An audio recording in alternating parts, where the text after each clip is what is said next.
going on, everybody? Looks like we're live. I'm freezing to death. We got this door open next to me. It goes to the utility room, and it's been open and it's cold in there. Brr. All right, y'all know the drill. Let me get these links. There now.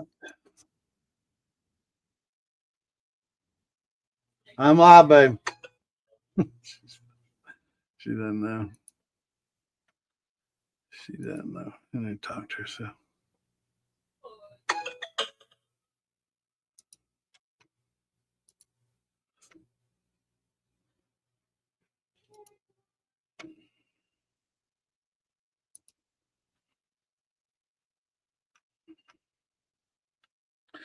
It's cold, cold.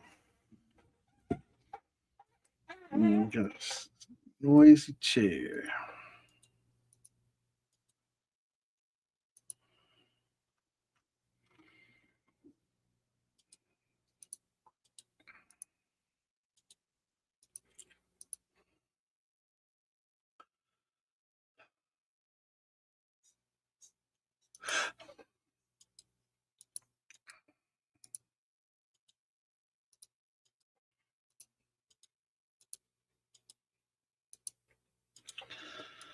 Man, I hope everybody's warmer than I am right now.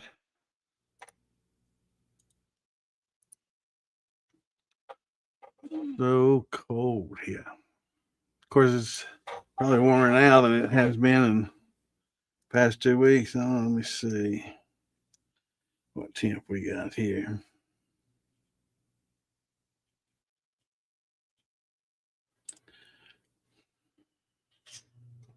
Yeah, probably in the 20s.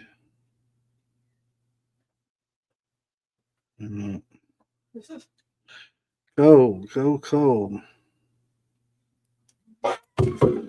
Let's see.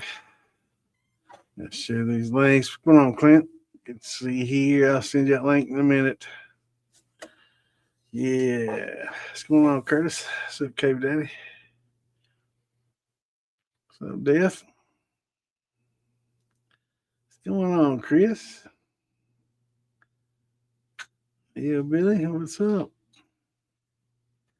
We're freezing. That's what's going on. Man, the utility room door's been open. God, it's so cold in there. Brr.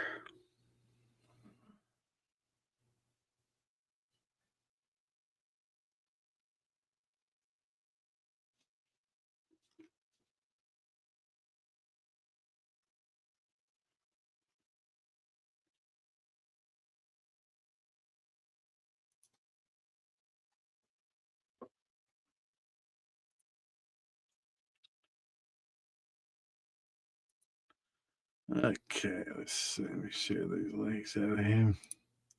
And for those that see some advertising stuff about books and stuff by DIY or Distilling 101, that's not my Distilling 101. So I'll make people sure that I say a lot of people might think that that's me putting out that book, and it's not me.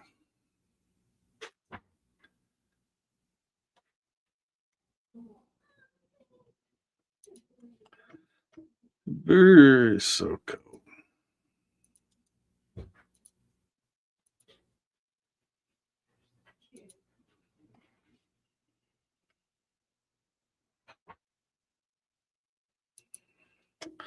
So who's everybody got tomorrow for the Super Bowl? Who's you?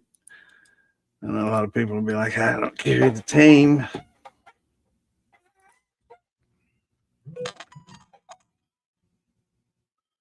Damn, that audio on my phone is shot. That sounded bad.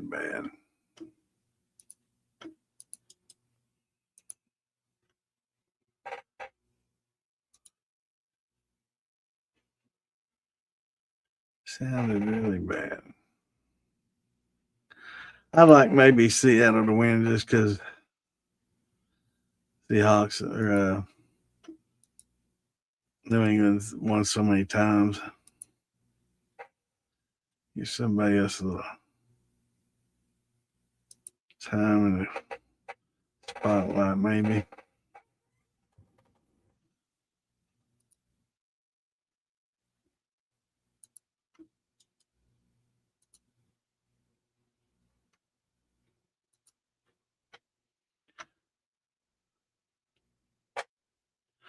There's a lot of people either love the Patriots or hate them. I guess there's not a lot of in between with that team.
A few more links, and I'm sure they'll stop me soon.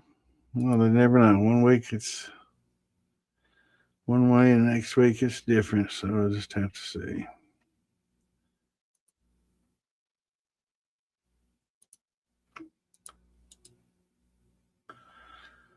Either way, we'll be done in just a minute.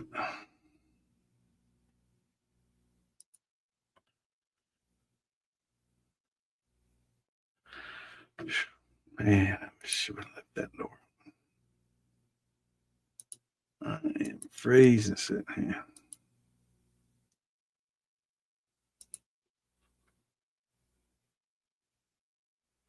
So hopefully everybody can hear me okay. I didn't even look to see which mic was actually turned on. Not sure. Sometimes some things I have to go through and set it manually every time, and some things just defaults.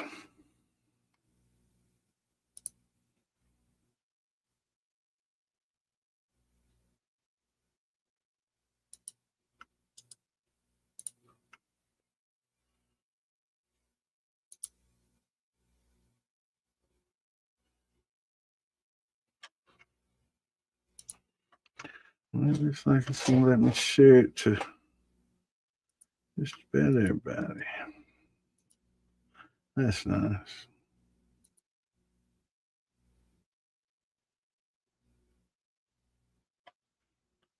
Yeah.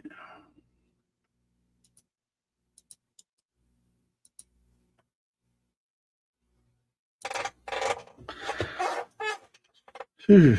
Cold, cold, cold.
All right.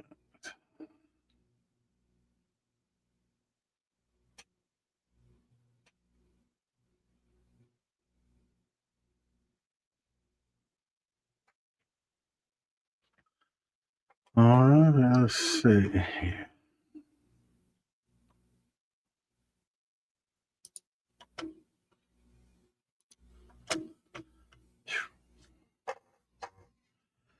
I finally got my game rig put together.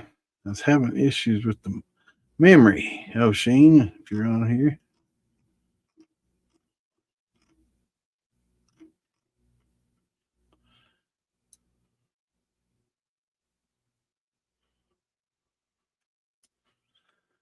All right, let me get back here. Whew.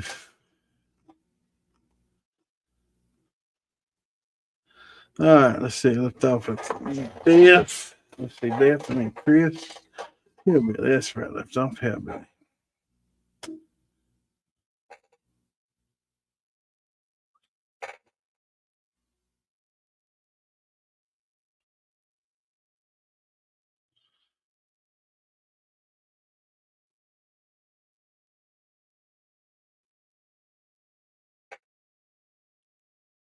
Yeah. I have a sweatshirt on. I've got this shirt on. I don't have my sweats on. Ooh. But yeah, it's because that door was open. Usually it's not too bad right here, but that utility room, we've been letting it stay a little cooler.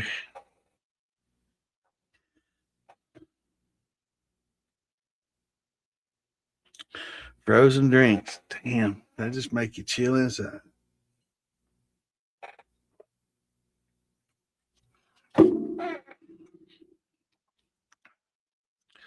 Going on, bike boy.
Man, it's so cold. Baltimore City.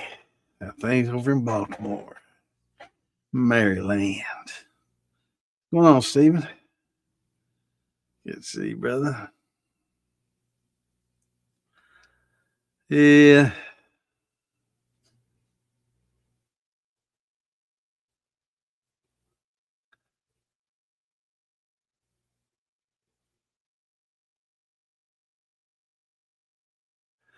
Yeah, where's the America show going to be on? Oh, yeah, I did forget to put the comments up.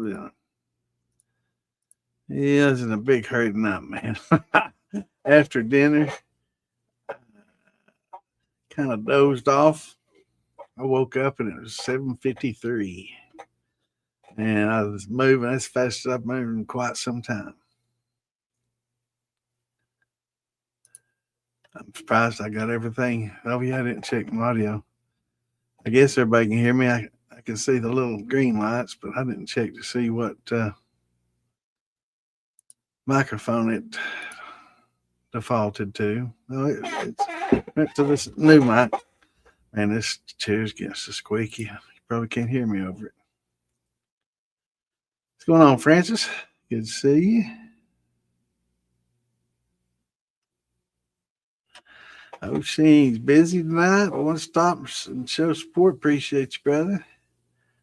Curious about massive. There's a lot of hybrid recipes in the mainstream, like adding grains and fruit. Call those mountain brandies when you do both of those together, kind of a mountain brandy. Some people say split brandy, but I don't know. I thought the split brandy was just two different fruits, but I don't know. But yeah, mountain brandies. There's a lot of corn based brandies that people do. I guess you can use any kind of grain. You know, apple rye is another good popular example of a mountain brandy, apple and rye. So yeah, it's the more common than people realize, but there's not a lot of different ones. You probably won't find a lot of different ones. You know, you'll find probably some, corn and peach maybe, and some apple and rye, and it's those traditionally two of the more popular brandies. So trying to think of any other ones that are pretty mainstream, and I can't Oshin, but there's no rules anymore. All the rules are out the door, so you can do what you want. I asked me earlier about. I think Frank was asking me about making vodka out of potatoes and stuff. And it's like you just you got to cook your potatoes. For those that are listening, Frank asked about how to do vodka with potatoes. He got in some free potatoes, a bunch of free potatoes. So I'm like, see, with your potatoes, it doesn't take as long to gelatinize the starch out of those, right? And when we talk about gelatinizing starch, it's just releasing the starch, from the vegetable or grain itself. And so it's about 45 minutes at 185, 90, steeping, boiling, cooking temperatures for your potatoes. And you'll do those just the same as you would any other grain or anything else. When you're converting the starch, you use that alpha, high temp alpha, and your glucose just the same. Want to know what percentages of potatoes to get water, and it's real high. If you just want to go and convert starches in the potatoes, and it's going to be let me see if I can find my chart. I'm not sure if it's on my chart. I didn't have my chart when I talked to him, but I imagine it's going to be. Is this the chart here? I can't see it very well. I don't know if this is just fruit or what. Let me look at this chart. I can't hardly. Yeah, let's see, tomato. But that's a fruit. Potatoes. Okay, 6 to 8. Yeah, 8 to. So yeah, Frank, I'll send you this chart, buddy. And for those that want this chart, you can find it on the militia in the files in the militia moonshine militia page and in the DIY shine and stuff page. So all these charts will be in there. But 8 or 9, I think I might have told him like 8 pounds per gallon. And then you're going to have to use some sugar along with that, so you'll just use your hydrometer once you get done with it. I think if you use just potatoes, it's going to be, 15 or 20 pounds at least. It's going to be a bunch. I think the thing I was reading earlier said a whole bunch more, but let's see if I can see that. It's hard for me to see that. Let me turn comments off real quick here. Got my magnifying glass here. It's small on my screen. I'd imagine it is on your all's too, but yeah, let's see. Pomegranate, persimmon, potato 6 to 8. Yeah. So that's about right. I think I told him 8. I didn't have my chart with me. But yeah, anytime you do anything like that, that's what we have the hydrometer for. It can tell us exactly how much sugar, we're going to want to add. Good. Let's see, can't see this. Hang down from my face. Good. It's getting kind of by the ceiling fan there, it looks like. Have a good one, O'Sheen. Good to see you, brother. Don't work too hard.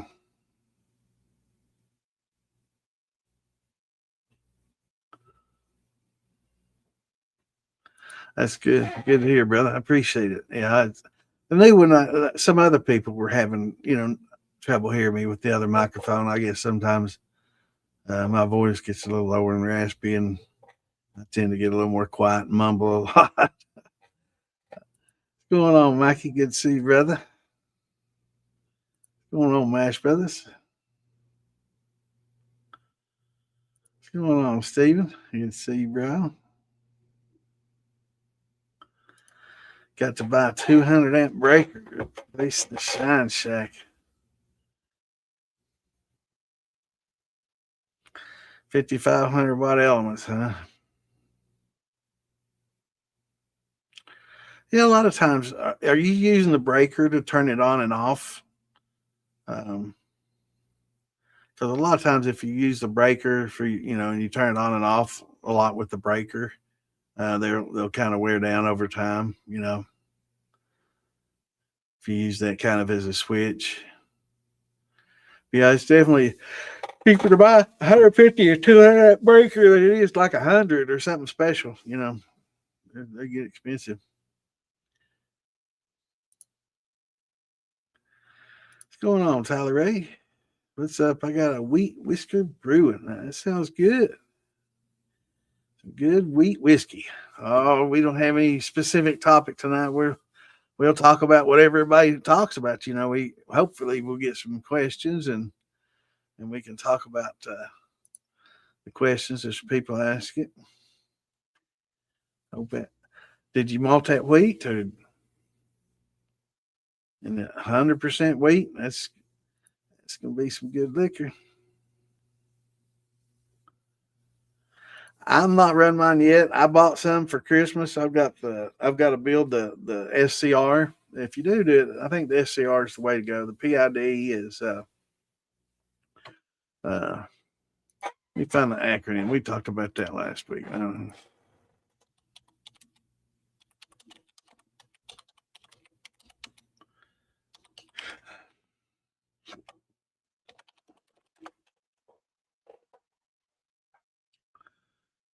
Okay. Yeah, proportional integral derivative controllers. So they kind of cut on and off, on and off, on and off. Like I was talking about the stove, how they regulate voltage that way and temperature that way by cutting on and off, kind of like a stove with a thermatically controlled, right? Thermostat controlled. So that's what a PID does. And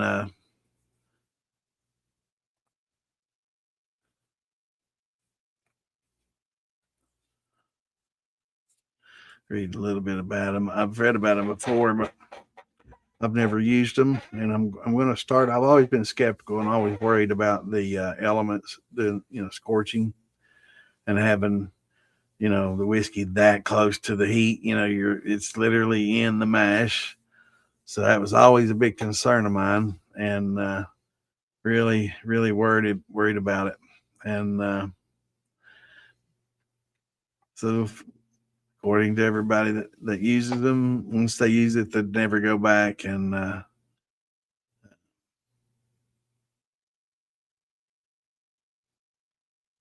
there's some, I'm reading about the disadvantages to it. But yeah, the SCR is the way to go. Come on, Glory. Good to see you, brother.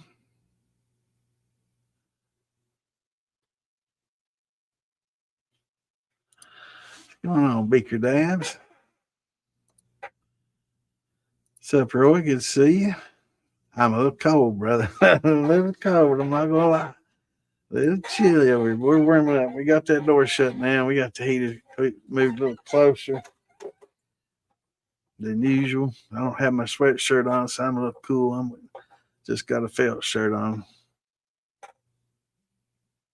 Or flannel, I guess.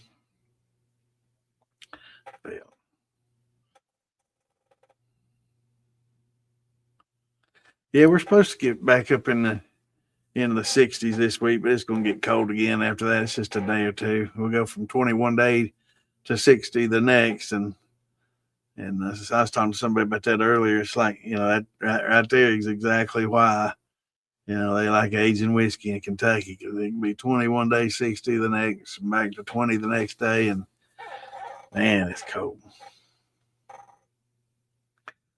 Yeah. Most people, once they go to electric, they don't go back to propane unless they, are at a place that they're not able to plug in. That's the thing about the electric is it's initial cost and setting up and getting the elements and getting the ferrules, putting your boiler and getting to that point. It's a little bit expensive, but in the long run, what you save in propane costs will more than pay for the difference, because electric's really cheap unless you're in an area that where you get real cheap gas.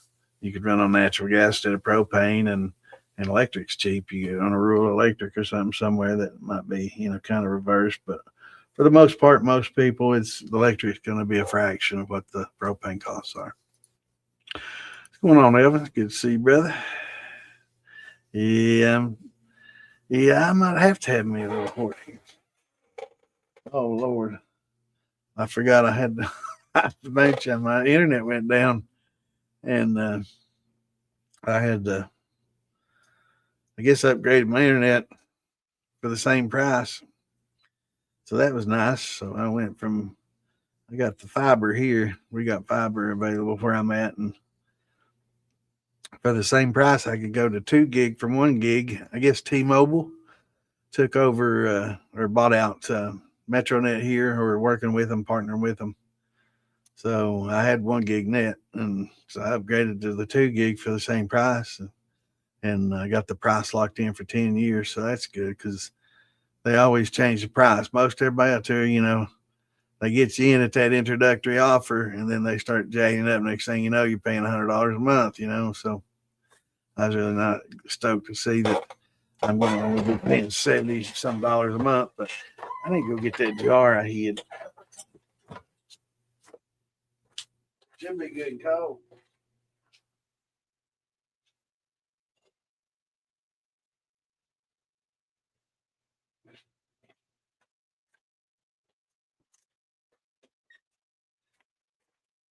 It's good and cold. Yeah. Bird. Man, it's chilly, chilly, chilly.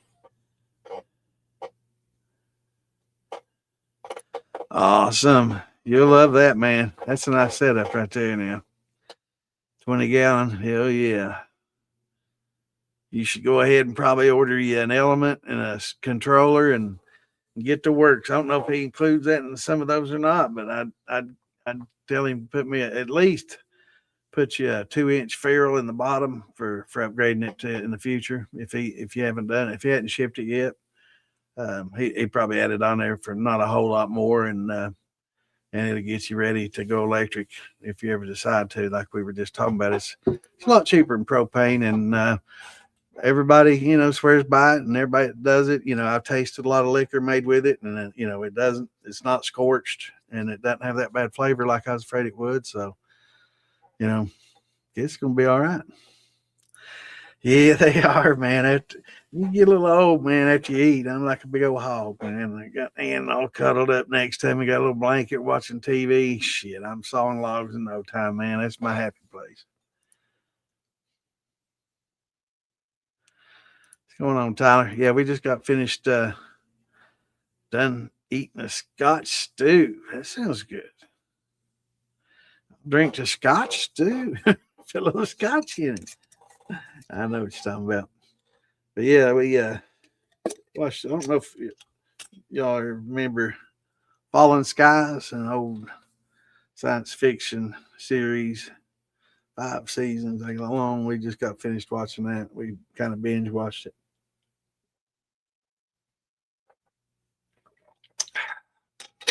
Thank you, Mike, for the honey shine. Another one of them honey makers out there. Got him some honey. He and I met, and his wife Michelle, me and Ann met, had dinner together. It was nice, and they were on their way to a honey convention. I didn't know they had a convention here in Kentucky for honeybees. Big convention, he said.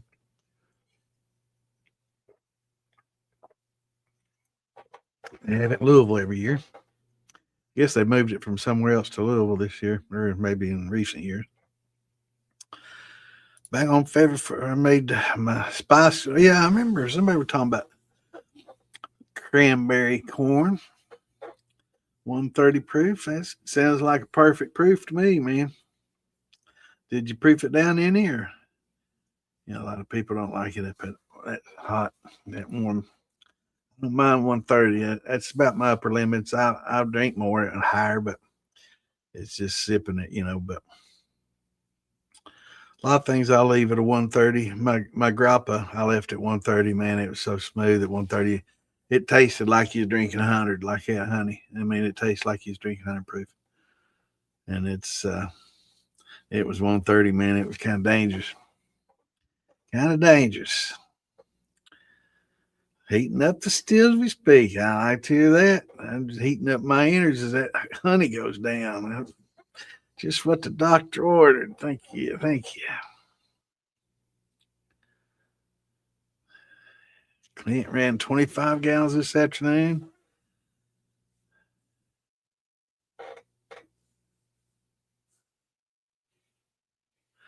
Hit the breaker and the tails. Okay. What did you ever say?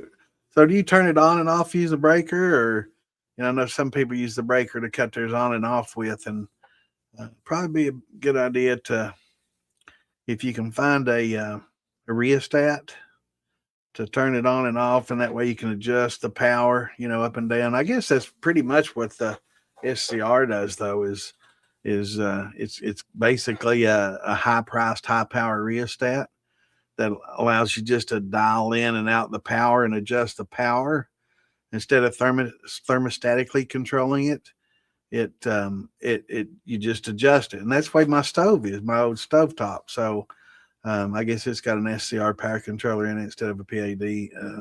But with that, it's just you just adjust the dial, and it gets hotter and hotter as you adjust the dial, and you turn it down, and it's got a constant temperature, but it doesn't cut on and off thermostatically. And I'm not sure at lower temperatures it might turn on and off thermostatically, but when you get like three quarters, or a little over 3/4 to high, like 8 or 9, 9 I think is the high. So once you get to about 7.5, near 8, I don't think it cuts off ever. So, but you can check if your stove's cut on and off. I mean, it's not the end of the world, but it will cause some smearing. It causes the temperatures to fluctuate in the steel, and it doesn't get that good constant temperature that you want. You really want to try to get a constant temp. I know a lot of people will bring theirs up till it stops dripping and cut it back just a tad and adjust the drip that way. That's okay, because you're not jacking it back and forth throughout the whole run. But you can imagine turning the temp up and down, up and down, up and down, up, throughout the whole run, and it does cause some confusion, I guess, in the distillation, because it's mixing the boiling points, and I don't know, it just causes a little bit of smearing. It's harder to make cuts when you do it that way.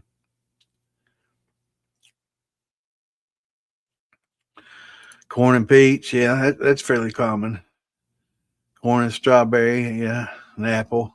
Corn and peach and apple is pretty common. Strawberry, not as much, but yeah, those are both fairly common split, mountain brandies.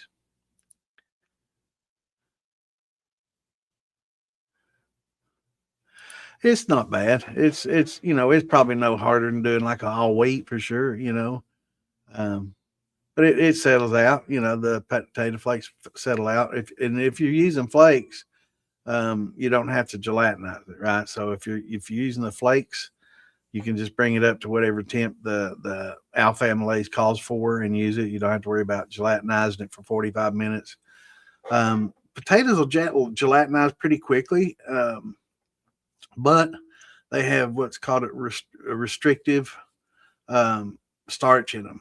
So a resistant starch. I'm sorry, resistant starch. And so when you have a lot of resistant starches, they don't convert real easily when you're using amylase, right? So that's the resistant. They're resistant to the amylase and to being broken down is what they're resistant to, the breakdown. So you can gelatinize them pretty quick, but if you want to get rid of a lot of the resistant starches, you'll have to go ahead and cook them for 45 minutes or so. But like if you're using potato flakes, you don't have to worry about that at all, because they're already gelatinized and there's no resistant starches and those at all. They've already been, gelatinized and cooked in the flaking process. It's kind of like a steam rolling, I guess, for flake corn as well. Same thing, right? So, but yeah, it's not so bad. I mean, you are using that pretty high, 8 pounds per gallon. So there's a lot of potato mash in there, but a lot of it gets consumed and it'll settle out, and you can mash it, right? Mashed potatoes. Huh? Yeah, you can press them out and just let them settle and clear. Cold crash them this time of year pretty easily.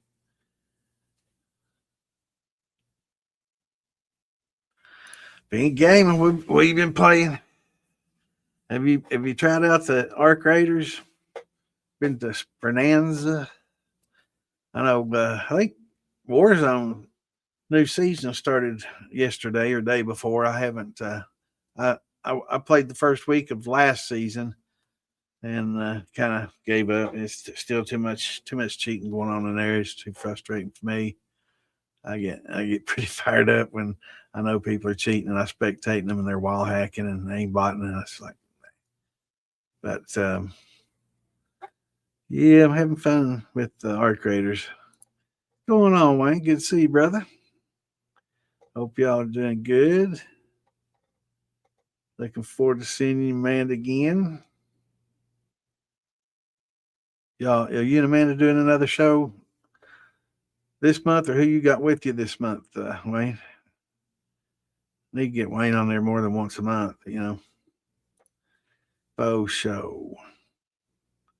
A lot of good content. I like his Amanda's show. That was real good. I enjoyed that.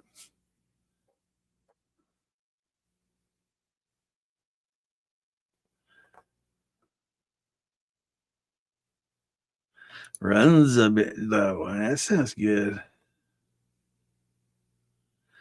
That sounds awesome.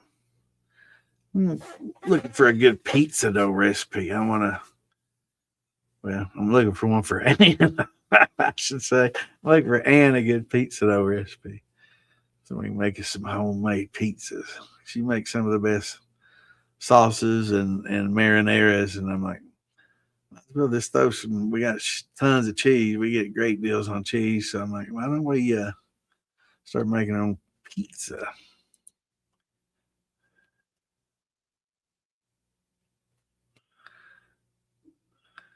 Hell yeah. What's going on, Mike?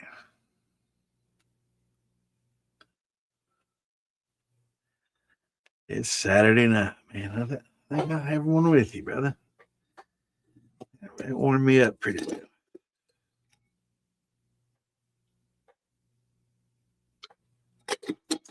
Yeah, I was thinking, split brandy. We talked about that once before. It's like, in some circles, split brandy is using two different fruits, and others call it, just I don't know, but mountain brandy is what I always considered a grain and a fruit combined. But yeah, I think it depends on where you're located geographically to what it's called. I did some research on it and I've never found anything concrete. And I think that's about what I ended up finding about it. But either or split, I always consider though the split would be two different fruits. But that's not going on any school of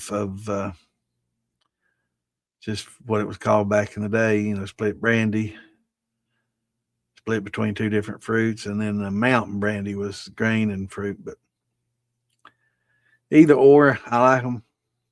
But you got to really look at what you're doing. I mean, if you take the corn to a neutral and then infuse it with some other flavors, I think that would be a little bit more conductive with a lot of different fruits. Whereas if you're retaining a lot of corn flavor and having corn flavor with the fruit flavor, I think you would have to kind of work on something that would pair well together, right? Pear. There you go. Pear. That sounds pretty good. Corn and pear.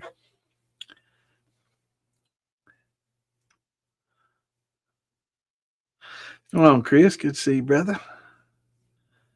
I believe you had a little birthday recently, didn't you? I think you and Mr. Palin both had a birthday here recently. Somebody else did too. I can't remember.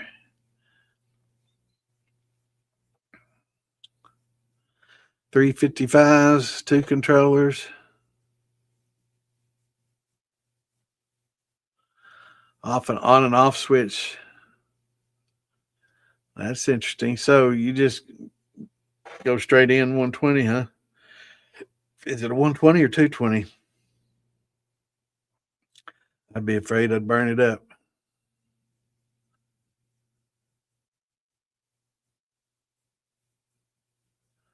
Yeah, they do, especially if you use it for turning on and off.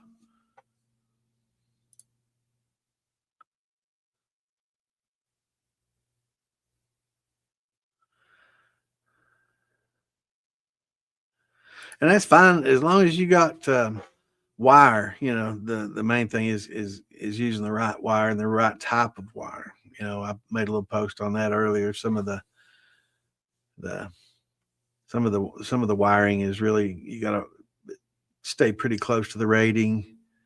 But some of the other wires, you know, you can kind of exceed the rating because of the insulation around them. They, you know, some of it melts pretty easily at certain temperatures, and some are rated for a little higher temp. So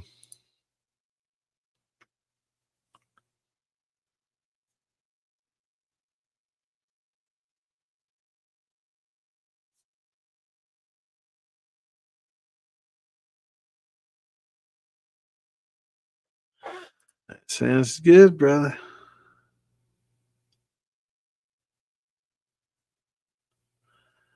Yeah, that sounds good.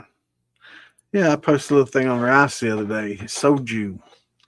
That's probably the most drank liquor in the world. You know, a lot of people don't realize it, but there's just so many Asians and so many people drinking that soju that it even surpasses bourbons and stuff for the most drank liquor.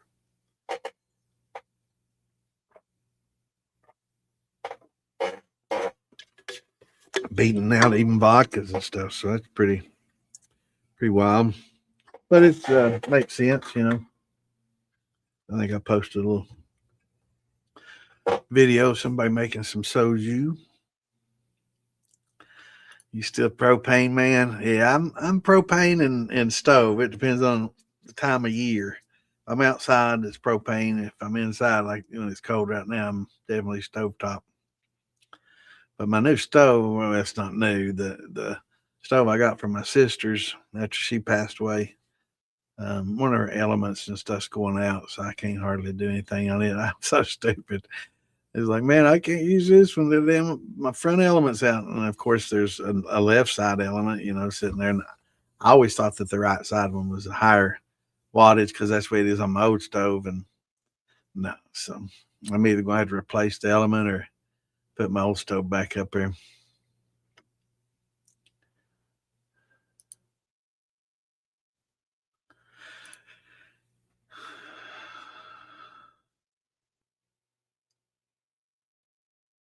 Yeah, the stainless ones. I think Dernord makes a pretty a good element. A lot of people use. Yeah, Jason makes good boxes. They just came out with some basics. Yeah, sure does. I've seen those advertised. They look nice too.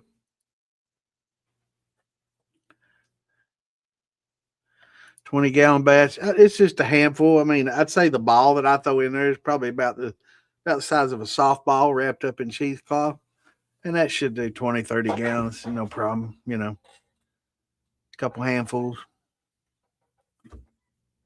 I've never weighed them out and done it scientifically. I just use about the same amount. Every once in a while, when I'm rinsing them and boiling them, I'll add some more to it. When they get eaten up, they get dissolved over time, and you can keep adding to them and boil them up real good.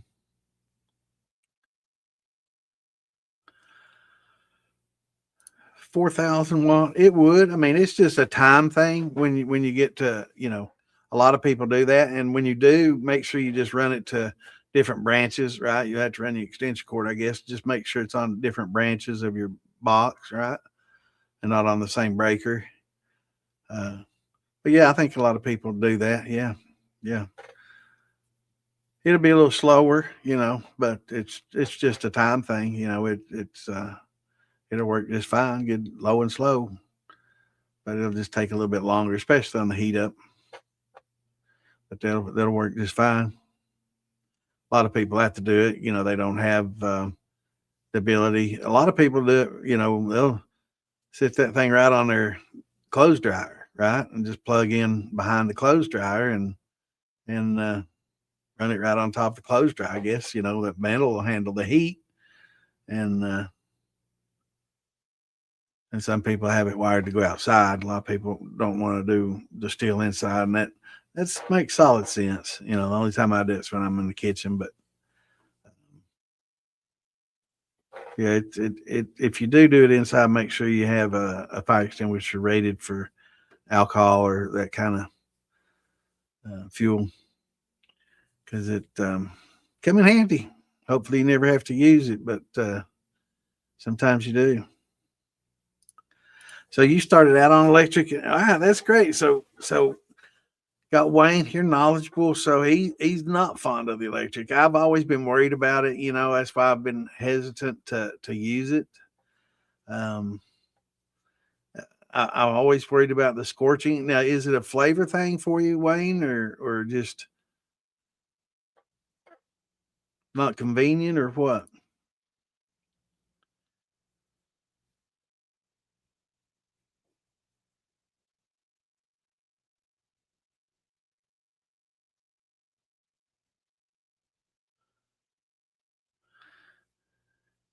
Yeah, rub it in, rub it in. I think Clint's warming up down there. No, I don't think he's talking about the stove. I think he's talking about the using the elements. A little bit behind already. What's going on, GW?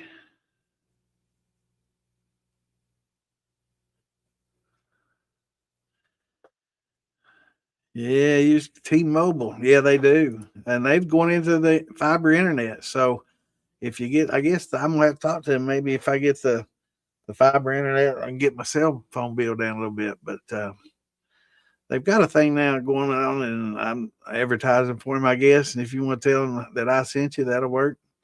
But it's called the Fiber Founders. So they've just starting out so early on. This $70 is what this 2 gig internet. It's 2 down, 1 gig up, but I think they're going to move it to 2.2. But it's normally like 95 to 105, depending on what market you're in, where you're at. So you know it's $70 and a 10-year lock. So that's that. I like that price lock because the old, even MetroNet, started out, oh, we'll introductory offer $69, and the next thing you know, it's 79, 89, 99, and I guess the time I call them and cuss at them, and it's, I guess they'll give you that price 60 something for a year or 6 months, depending, and then after that they start raising it every few months, and we've got a garbage company that does that here too, and it's like I don't like that, it bothers me. Garbage company keeps, oh, it's adjusting for the fuel cost. I'm like, okay, well, I remember when we had a certain president in office before and the fuel prices went down. I don't remember you ever lowering your rates any, and they didn't, right? So it's just a scam they use. And so, yeah, but I like that price lock for sure. What's going on, JJ? Good to see you.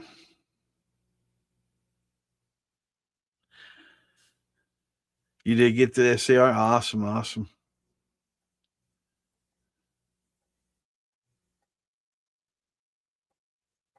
Yeah, they've got good coverage. They the sale I've got now is through Walmart, which I think goes through T-Mobile. So I'm kind of with them already. So I'm going to try to see if I can't combine that bill. But if you do get the founders thing, tell them that I sent you from. Don't say Bad Santa; they won't know me. But uh, Joe Justice, you can say, "Oh, Joe Justice and Lexington sent me," and I don't know. There's probably a lot of Joes. If you need more info, if you do decide to go with it, let me know and I can connect you and you can get that founders fiber plan. It's cheap, man. For $70, I'm not sure what a lot of people say. Oh, that's crazy. I'm only paying $29 or $39, but yeah, that's if you're not gaming, and streaming and doing a lot of other things, you don't need as much bandwidth. But once you got, two or three people in the house, you got smart TVs, you got smartphones, and you got, somebody gaming, two people gaming, and she plays her games, I'll play mine, and it starts chewing up the bandwidth, and I can tell when she logs on her games, so it'll definitely help that a little bit. But it's the same price I was paying. Actually, it's about $1 more maybe than what I was paying, so I'm getting twice the bandwidth for $1 more a month, and I'm happy with that.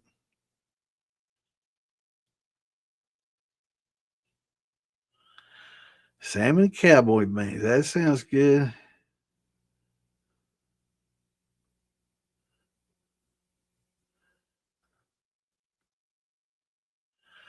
Oh, JJ coming down with the flu. I felt bad in December and January. I'm hoping this past couple of weeks been good. So let's hope that trend continues. I wasn't feeling good, man. I think I might have had some kind of stomach virus or something, man. But I do have issues every time I eat. Minus 11. I did see that. Oh my God. I don't feel so bad now.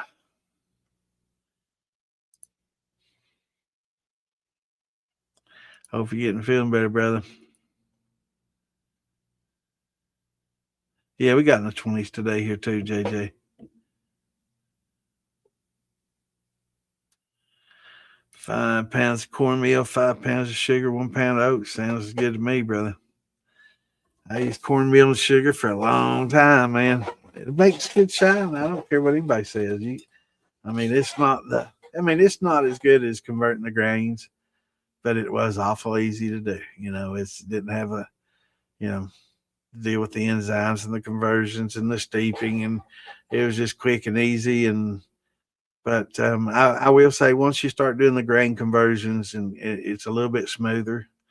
And I still like using those oats though, and but it's a little bit smoother. It does a little bit. It's a superior product, but it's a lot more involved. It's not as simple. Used to just boil that water up, throw the sugar to it, and melt it down, throw the cornmeal in there, stir it up, and let her cool. Throw the yeast to it, and it's done, right? But or oats too. But now it's a little different now. There's Jar Mark and Digger's moonshine. Yeah, yeah, yeah. I've had to put her in 4-wheel drive a few times. Red that did that video. He's a character, man.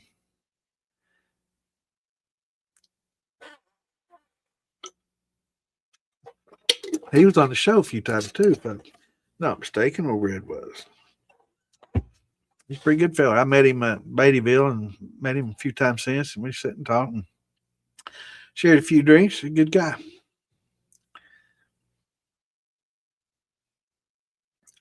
Yeah, that honey shine's pretty good. Mike made this. He's been at distilling for about a year and a half. He said he's doing good for a year and a half. It's not bad. I like it.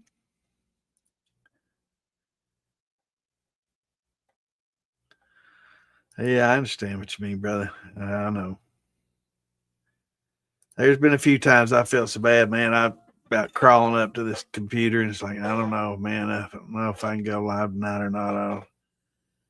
December and January, early on January, there was many nights. Oh hell, I forgot to. Clint, you let me forget to send you, because I will say that during the gaming, I had a couple of times that my internet just kind of stopped on me. And I thought that's kind of weird. Yeah, let's see.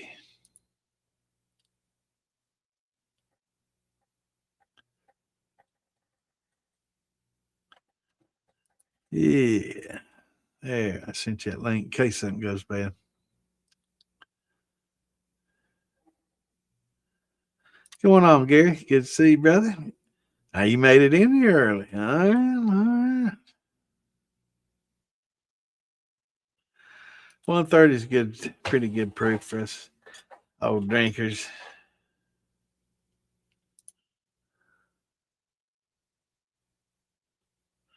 Yes, sir. We can talk about distilling. Any questions you got, we're here to answer, brother.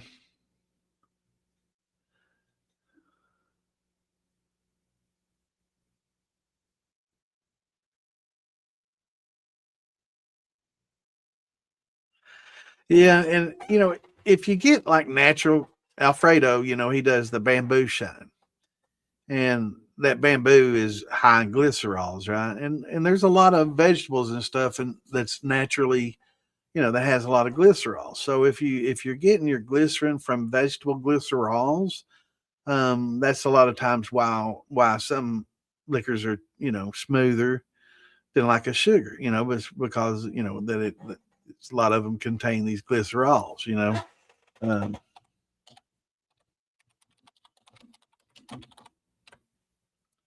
and that's why a lot of these different ones will a lot of fruits and vegetables will have a smoother taste than just like a corn.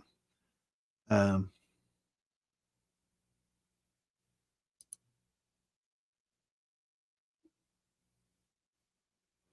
and glycerol, there's a lot in the corn, and I'm reading here now that a lot of the glycerol, the commercial glycerols are produced from the transesterification of corn oil. Transesterification, that's a big ass word, isn't it? But it's esterification of the oils, right? We talk about that all the time. And so a lot of the glycerols are obtained from natural sources. So it's not, a lot of people, feel that you're adding chemicals to it. So it's but it is kind of cheating. But when you're getting them naturally, it's just not cheating. It's utilizing and taking advantage of the compounds within each grain and each plant, vegetable, fruit, whatever. But when Alfredo was just starting and we were going over and trying to figure out why it was so smooth, we figured out that it's very high in glycerols. And we figured out that it glows in the dark because it's got that tyrosine in it, right? And that's what made he found out, man, you put it under a black light, it glows. And I'm like, well, it's probably got tyrosine in it then. That's interesting. So we looked it up, and sure enough, it's got quite a bit of tyrosine in it. Old Alfredo, he's a good feller. Him and Wendy both good people.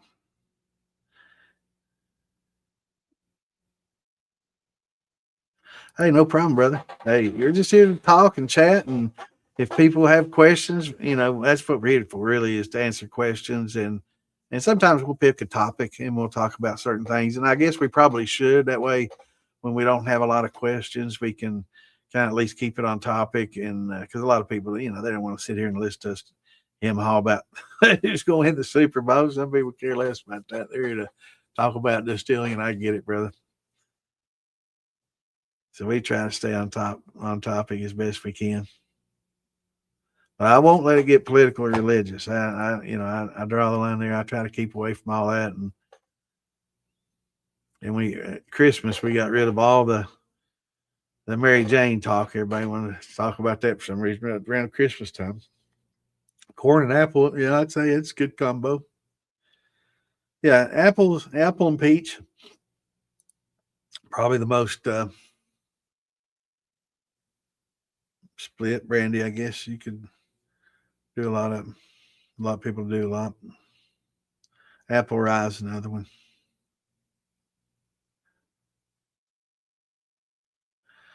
I guess on are you watching us from the Moonshine Militia on YouTube or Philbilly on YouTube? If it's Philbillies, make sure that you have that notification set on YouTube. YouTube has usually been pretty good, but I don't remember getting the notification on this one. Usually I hear it right after I start, but I didn't get it on this one. Let me see here. I didn't hear it tonight.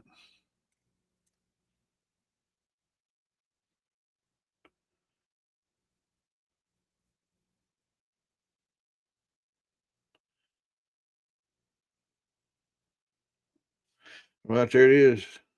801. So yeah, make sure that you're, I got it from both militia and field base. So make sure that you're on, I guess both, and you'll be sure to get it. But mine, I don't. It says I got it, but it never made the noise. So it might be our phone's doing that. My phone's been acting up a little bit lately. It's a little bit on the old side. Imagine that.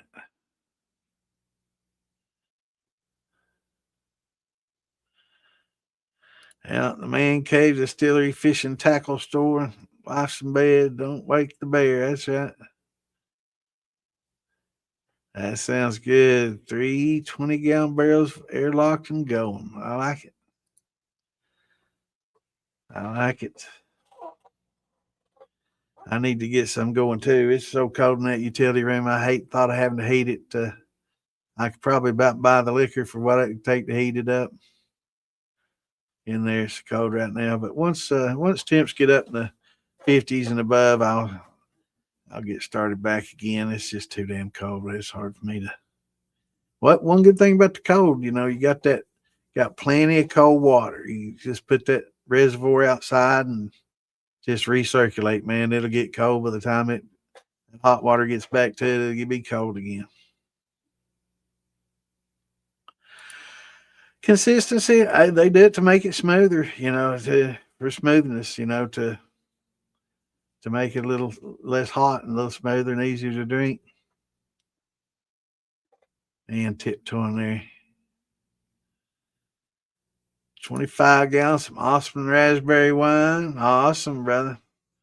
Love some raspberry wine. Now, did you back sweeten it any? Is it naturally sweet? Did you stop fermentation a little bit early and keep it kind of sweet? That's what I have to do with a lot of my wines, my berry wines, my blackberry and raspberry and blueberry wine. I have to stop it a little early or back sweeten it, kill the yeast off, and then back sweeten it a little bit. Yeah, you got to poke that berry once in a while, don't you?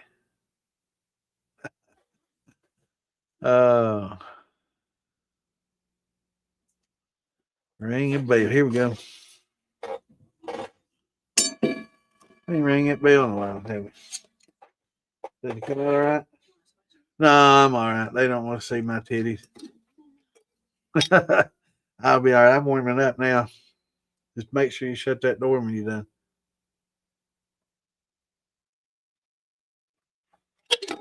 Fallout 1. Good game. Like.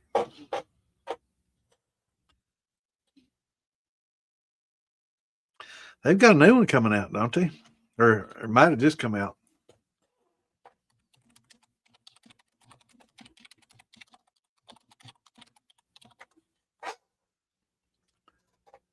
Oh, hell.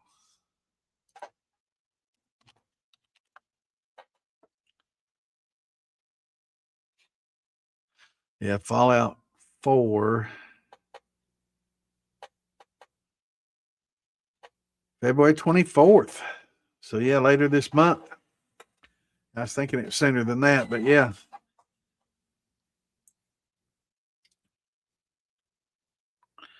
Is that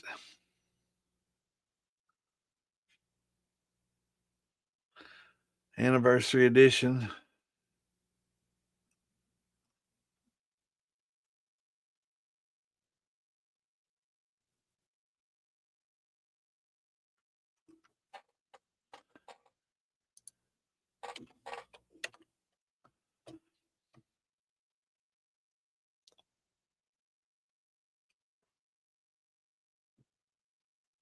Well, that's for Switch, though. Is that just on Switch?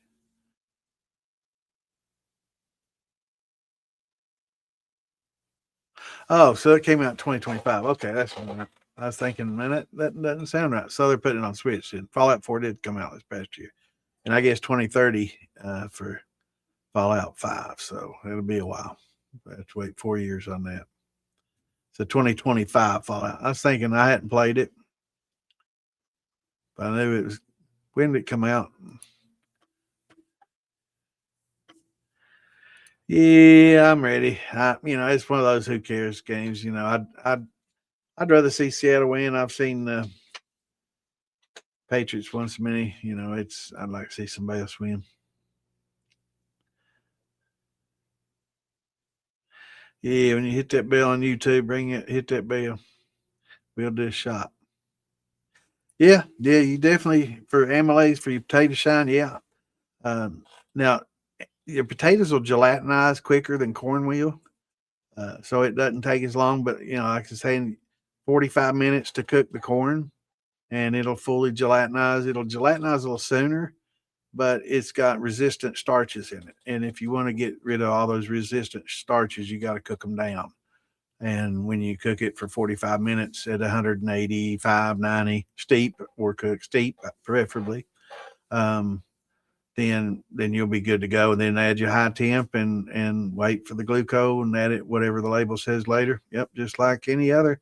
A lot of people don't realize that. I was talking to some people that make a lot of potato shine, and I guess they just been using potatoes and sugar, which is fine. There's a lot of people do that.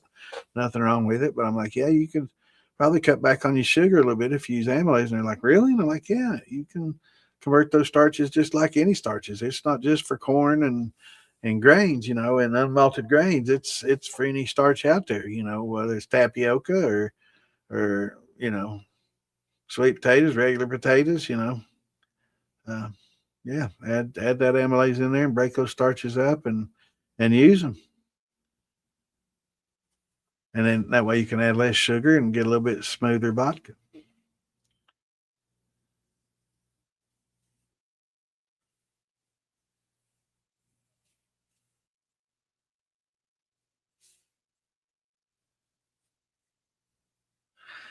Not much, Richard. What's going on, brother? I believe you had a birthday here recently too, didn't you? I know it's tough on the reading it off the screen there. A lot of you have to see the YouTubers' comments on the screen, and that's as big as they let us make it. GW, I know. That's it's just tall. We can do tall or wide. I guess it's a little. I don't know which is better for y'all reading it that way or that way. I like wide a little better. Yeah, it's tough reading it. That's one of my things. I asked for a long time for them to be able to make it where we could see all the chat in the chat, but that's not coming. That's not working out real well. But they did add this for cross platform, so they call it cross platform. So anytime you're on Facebook, you can see YouTube comments, and people on YouTube can see the Facebook comments. Because used to you couldn't see either, right? So they added this, but they've yet to make our little box bigger. So I'm working on them. I'm going to every trust me. After every show, I keep getting on to them. Let's make this box bigger. I want it to be just as big as the box that my face is in. Or my pictures in. Here, let me adjust that a little bit. So uh, people be able to read it a little easier. But I'm happy that they got it to this point. They did listen and they did add this. And as soon as they did, I complained about something else. They're probably like, oh, you can't make that some bitch happy. But yeah, bigger box. If you're listening to StreamYard, bigger box. Make it go twice as tall as that. And keep that same width and just make it go almost up to underneath where it says live or something. That'd be, I like my picture. We want it bigger.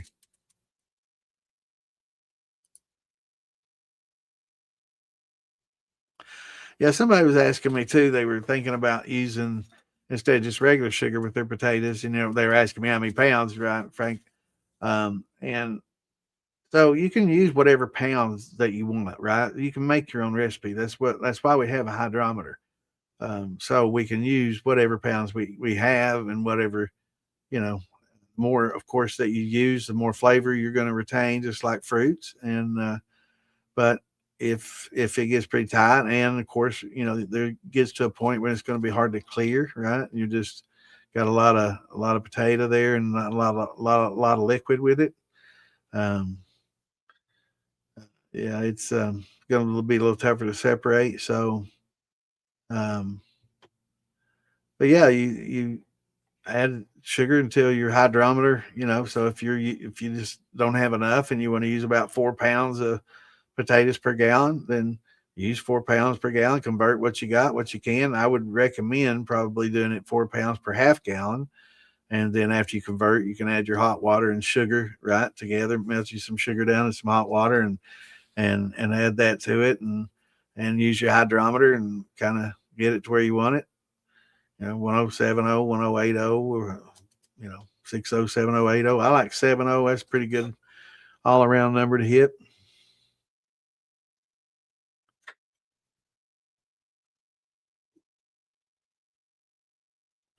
Oh, on YouTube, when you look at YouTube, there'll be a when you look underneath the picture. Yeah, I know, and I thought they were talking about me drinking hitting the drink thing. But if you look underneath the picture there, thumbs down to share, ask, save, and somewhere on here, um, not on here, but on some of these there'll be like a little. Let me see what. I guess it helps you open up something other than them. If you hit those little three dots, I don't even see subscribe here, so on these.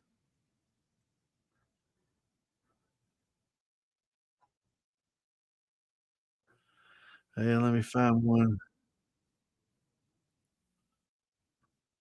Let me mute that so I don't have to hear it. But a lot of them you could subscribe to individual pages. Let me try to find an individual. Let me go to Philbilly's page, in fact.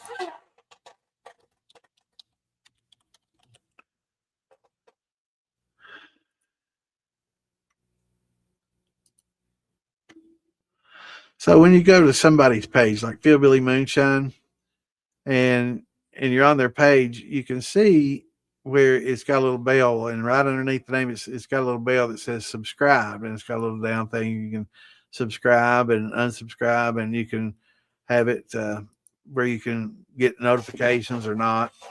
So that's the bell they're talking about, and so when you go to the main root page, I guess when you open up the Distiller thing, you don't see that. But when you go to Philbilly's page, you'll see that bell.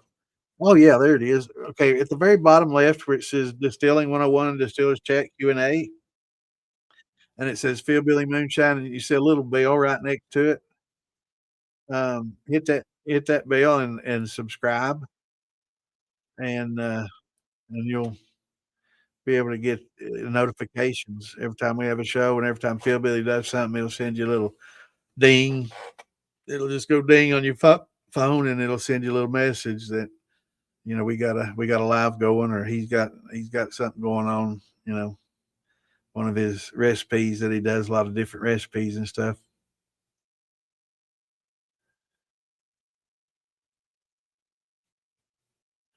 Yeah, I know. Hey, until somebody tells you, I didn't know either. So I had no idea. But since I've been doing the gaming thing and watching streamers right on different platforms, they say, yeah, hit that like and subscribe, hit that bell, and I'm like, oh, what? And then I asked, I had to ask too. Like, man, I'm old. I'm clueless. What the hell? What bell? How do I hit the bell? I want to. I didn't hear it ring when I hit it, and they're like, no, there. And I'm, oh, okay. So that's how you like, subscribe, and that's how you subscribe by clicking on that little bell. That makes sense. But it's a handy little tool to let you reminder because I can't remember anything. I'm get so busy and absent-minded now that I'm getting old. I need that little bell. I need that bell about 10 minutes before my show starts, so I can wake up and man, you should see me moving at 7:53 this evening. Man, I was off that couch like a cat, scalded cat. 240. Yeah, if you can do the 240, that's the way to go for sure. Mine's 240. I plan on probably doing it inside there on my dryer. It's something else you plug into your stovetop, right? You just set your steel right on the stove and just plug into the back of the stove. And instead of using the stove to heat it, you can use the element and on the stove, right? I know.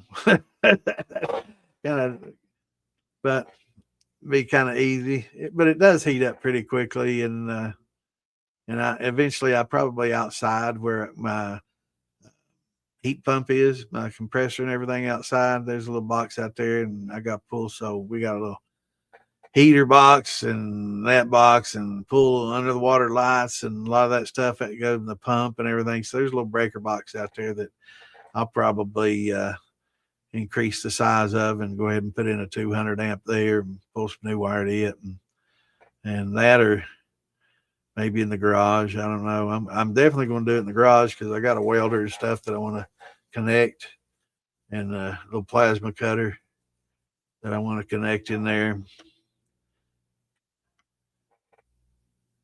So I'll definitely be running me a breaker in there this spring. 50-50, all-purpose fly bread flour, extra virgin olive oil in the mix. Oh, that sounds good. At first, I was like, wait a minute, this is mash? Yeah, that sounds pretty good. Definitely have to get on and making the pizza dough. You heard that? That's always a good thing, unless you're a Duke fan. But here in Kentucky, we like the sound of that because we're not Duke fans here either. That rivalry goes back a long way, man. I remember the game it happened to, and it's never Christian Laettner, I guess, back to his days. It's never gotten better since, man. But yeah, glad to see Tar Heels beating the old Dukage.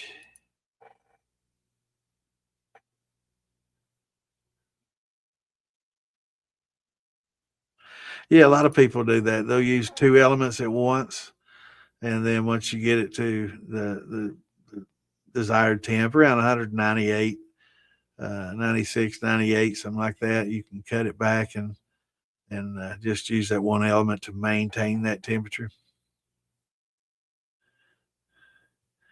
What's going on, propane? Corn apple shine. Do it in the fermentation. So I guess you could either way. Really, I guess you could make the brandy must and the corn mash and separately, and then right before you run them, just rack them off and go into the distiller. But I see what you're thinking. It's I don't think it's as much. You can still infuse. I mean, there's no rules, brother. There's nothing, no TTB standing over us telling me that's how we got to do things, right? To keep it labeled a certain way. So, we got freedom of expression. We can do everything any way we want to. And that's the beauty of it, man. It's just being able to experiment and try so many different combinations and see just how they turn out. You never know till you try it. But yeah, you can infuse that way as well. Yeah. Yeah. I think a lot of people do the ferment that way. They'll just take corn mash and then an apple, must and then rack them off and then combine them right before they do them. But I'd say most people do them in the same mash barrel, but there's nothing that says you have to, right? You can do your corn differently because it's going to take, actually, it'd probably be best to do it in separate fermenters, and I'll tell you why. So with the corn, you're going to be using amylase to help break, the starches out and break those down and using those. But in your apples, you're going to be using pectic enzymes, right? And to help separate the juice, right? And it's going to have a little cellulose in it, or cellulase in it that'll break down cellulose. So it's probably not good to have that, or with the corn, because it's going to break down a lot of that corn cells too, and we don't need to do that. We might add a little bit to the heads with that cellulase in there. That's enzyme that breaks down cellulose and cell walls. So it's in most pectic enzymes. We talked about that. I think Wayne Amanda touched on that a little bit. They wasn't sure why it would create more heads. And two, I think it's also because of the actual thing that you're fermenting, creates more heads. And but I think where the pectic enzymes, a lot of people don't realize the pectic enzymes commercially have cellulase in there, and it's used in making fruit and fruit juices and jellies, and it helps break out that helps break out all the juice out of the fruit, right? So it busts up a lot of those cell walls, and that cellulase does, and it's mixed with the pectinase, and and it's probably be best to do it in separate fermenters, and just when you rack it off, just put it in your boiler, in equal proportions. Or I guess you could do, 20% corn and, or, half this, half the other, or a little higher percentage of one than the other if you wanted that dominant flavor. No rules, bro. Oranges and grapefruits. Heck yeah, man. Little prison wine, little prison hooch. And a lot of times, if you can get an area where you could freeze it, you could up that proof quite a bit. Not many prisons would let you get that damn cold, though, I hope.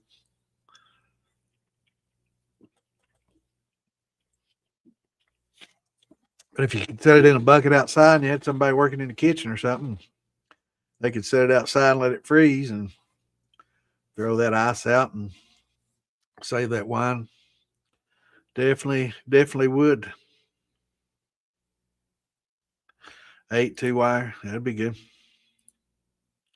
I think 8, let's see, 10 is good to 30 amps. So that's for 40. Yeah, that'd be fine.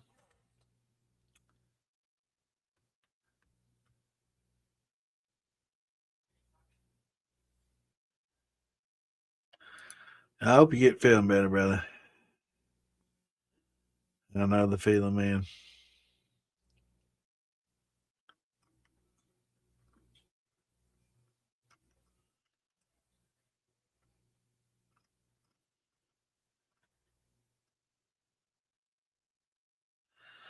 Awesome, brother. All right, let's see, 8:43. Damn, I'm way behind. How did I get so far behind? You out here, GW? I'm sorry, brother. I'm getting behind.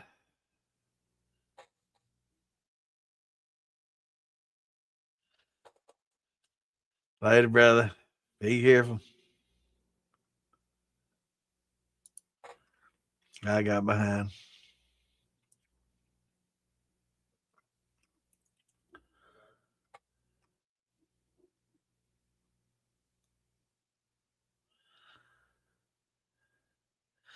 Big 5-0. Seems a while back for me. Getting old. Kim Hayes.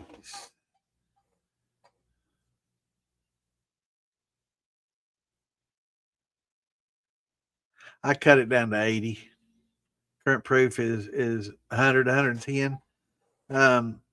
I just cut it down a third. So whatever volume you have, add a third more water, and that should get you to about 70 or below 80 for sure. You could do half and half. There's no rules. As long as it's below 80, uh, you could do half and half and get it to 50 proof. It's still a lot higher proof than what we would normally go in as a mash. So you'll be fine.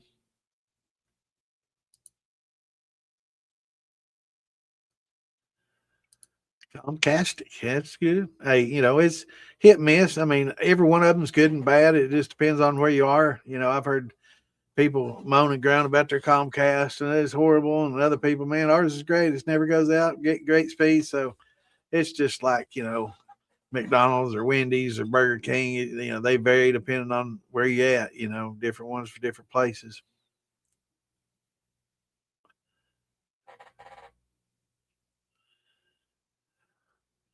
You got fiber optic? Yeah, me too, brother. That's the way to go. As soon as they offered that here, I jumped on it, but just for my gaming. But I did get my gaming rig going. My issue was the RAM, which I didn't know stayed lit all the time. Interesting. But the RAM I got was incompatible. It was cheap, so that's why I got it, and found out it wasn't compatible with my motherboard, so I had to send it in. And boy, I'm glad I did, because I only had like 4 days left when I did that. I was thinking about it. It's Fridays, and I was thinking about putting it off till Monday to, I'll just take care of that Monday. And I'm like, man, and I sent it in, and they had me new RAM here. This outfit out of California. They had me new RAM in 26 hours. I ordered that RAM, and 26 hours later, it was at my door. That's pretty impressive. Yeah, it was like noon when I ordered it, and got an RMA from the other one. It's I go this a lot, bought a lot of stuff at Newegg. I do Newegg, Tiger Direct, Amazon, Walmart, just whoever has the cheapest price. So I kind of Frankenstein this together from a lot of different places and put together a pretty good little system for the money. People are like, wow, you got all that for that? And it's, I got a lot of deals during Christmas time and Black Friday deals and stuff. So, but I didn't get my case in Power Supply till recently, so I wasn't able to put it all together. Boy, I'm glad it's been another week. I've been screwed, man. I've been eating that memory. That's expensive these days, man. That DDR5 memory is very, very expensive. It's gone up so much. I'm thinking about investing in some RAM companies because they're making so much money right now, man. The demand has gone so high. They've jacked the prices 4 times higher than normal. And I read where I was wanting to buy American made, right? So I read into it. Micron, one of the few American RAM makers. There's a few others. They're not that big and they're not that well known and probably don't have compatible RAM for mine. But Micron, which also makes Crucial, they stopped making consumer RAM, and they're gearing up just to fill these data centers, and that's what's causing all these prices to go up. These AI data centers that they're putting in everywhere. So if you're an investor, I'd definitely look into Micron and a few companies like that, because next few years they're going to be making big bucks. They're going to show some really good profits. V8 fermentation.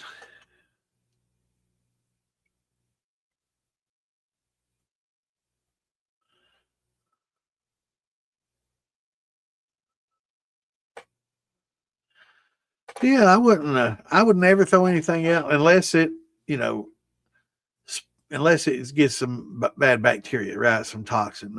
Had somebody earlier this week ask me they had some corn, some old sour mash sitting out, and they left the grain. It was in a sealed container, but they went back and had white stuff all over it. Generally, when in doubt, throw it out, right? It's not worth getting sick over.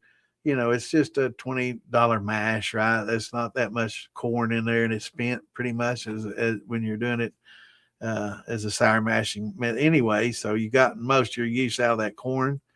So when in doubt, just throw it out. But there is a thing called KAHM yeast, KAHM yeast. And you see that a lot when you ferment foods. And when you talked about fermenting that for bread and pizza and stuff, kind of made me think about it, because a lot of people do a lot of food fermentations. A lot of foods are really good fermented. And KAHM yeast comes into play a lot in the food fermentation. And that's not a good thing, right? It's not good. It's a wild yeast, and it's not going to add good flavor for you. It won't ruin your fermentation. It won't ruin your sour mash, but identifying it and making sure that's exactly what it is and not some kind of powder mold or some kind of toxic mold. Or usually your toxic molds, though, will have a color. And if it starts getting like fuzzy and furry, like cotton balls or something, that's one thing. Powdery, mold is a different thing. But a lot of times that KAHM yeast will be powdery and on the surface, and it won't be, we also considered a lacto, infection. It could be maybe some lacto, but I figured it's probably that KAHM yeast overtaking it. Anytime you do that, if you do, it's going to be time to pour the hot back set with your sugar. Just pour that over it. Yes, you're going to kill the good yeast in there, but you can kill all that KAHM off. And then when it starts, all going to the surface, you can just skim all that, white off on the surface, eliminate as much as you can of it, and keep going with it. And that hot acidic back set, if it's above 160, will kill most of that yeast off, that wild KAHM yeast. But that a lot of times that's what that is. But like I said, when in doubt, it's best just to go ahead and just pitch it and start back. especially if you start getting colors, colorful things in there. Yeah, get a little red, get a little green, some different colors in there. Yeah, probably a good time. Good, like I did that jelly and jam mash that I did. Oh my god, I'll never forget that. Just opening that lid, I can just feel the spores in my nose right now. When I breathed in and I did that and took a big whiff to see if it smelled good, it's like, ugh, it's horrible, man. I wonder how many coons I killed with that shit out in the woods. I dumped that stuff, and I don't dump often, but if I scorch it or mold and bacteria takes over, it's time to go. Better to be safe than sorry. We don't deal with the large, huge volumes. We're not like some commercial distillery running tens of thousands of gallons. Then it's a big concern. You got $5,000 in that mash. Then it makes a little difference, right? Than the $10 we got in it. The 25 pounds of corn or whatever.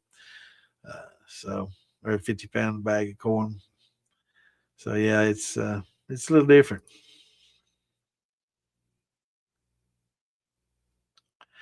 Straight Talk does. I think that Walmart. Yeah, yeah. That's it. I've had real good luck with it in Eastern Kentucky, where I'm from. The last carrier, I can't remember who my last carrier was, but yeah, it wasn't good in East Kentucky. On the Mountain Parkway on the way home, it cut off and it wasn't cut back on. I wouldn't get service till I got back home. But yeah, it's I'm doing good there in East Kentucky now with the Walmart. I think it's family plan that I got. Yeah, it's good price, $30 some a month for unlimited. Kind of hard to beat.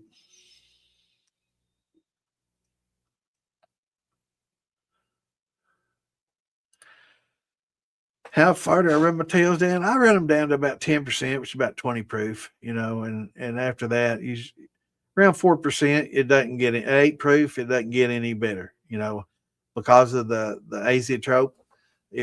It'll come off at this, it'll get down to 8 proof.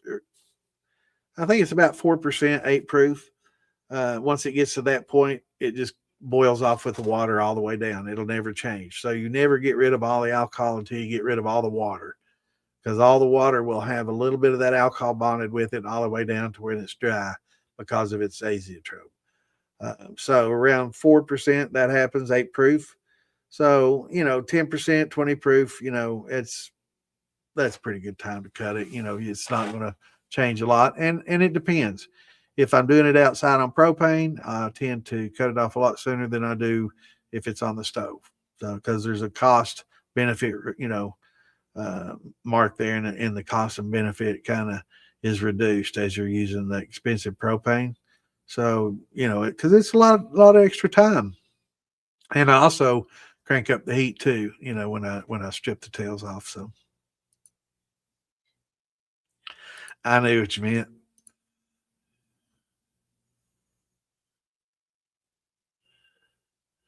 Yeah, I guess, man, you got a headset on. Hey, babe, is Family Talk, Straight Talk use the same courier? Yeah. Okay.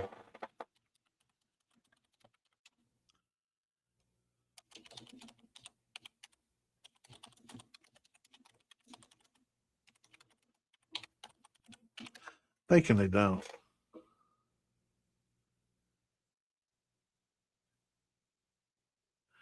Do not.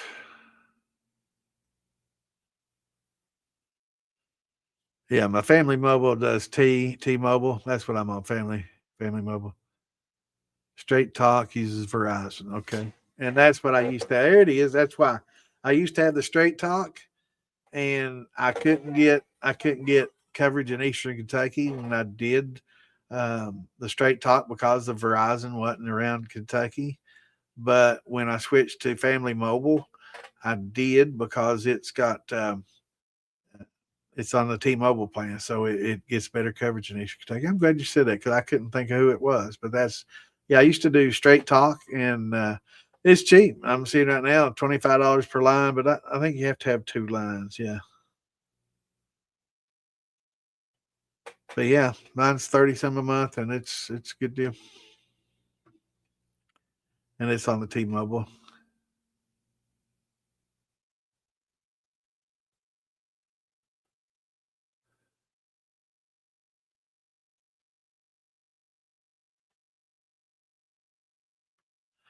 Oh, have lift off. We know what that means. Time for a drink, right? Yeah, we haven't been ringing the bell in a long time.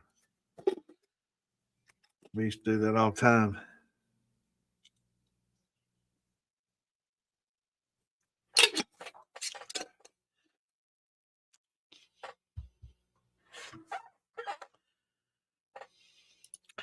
It's a good way for beginners to get their feet wet, and it's a good way for old moonshiners to get their throat wet, man, because I'll still break down and do a sugar shine. I ain't too proud of a minute. I'll do one every once in a while if I ain't got nothing better going on and no fruits on sale, and I'm too hungry to get the grain and convert it. I'll make a little rum, a little hillbilly rum with some white sugar.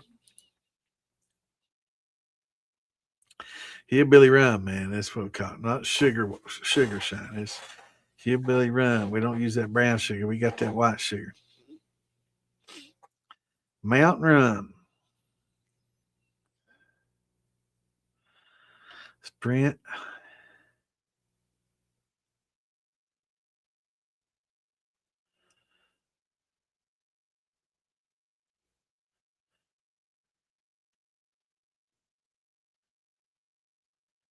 Yes, sir. I sure have.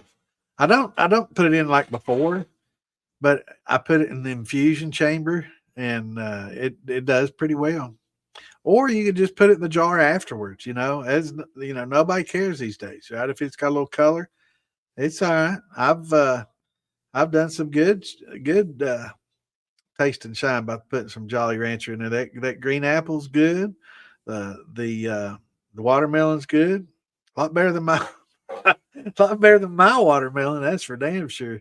But yeah, you can put the Jolly Ranchers in there and just dissolve them out, and works great. Has a little color to it, a little sweetness, but you can put it right on 100, 120 proof, and shit, add some flavor to that. Makes it good. That green apple is good stuff too. It is post flavor. Yeah, it makes good post flavor.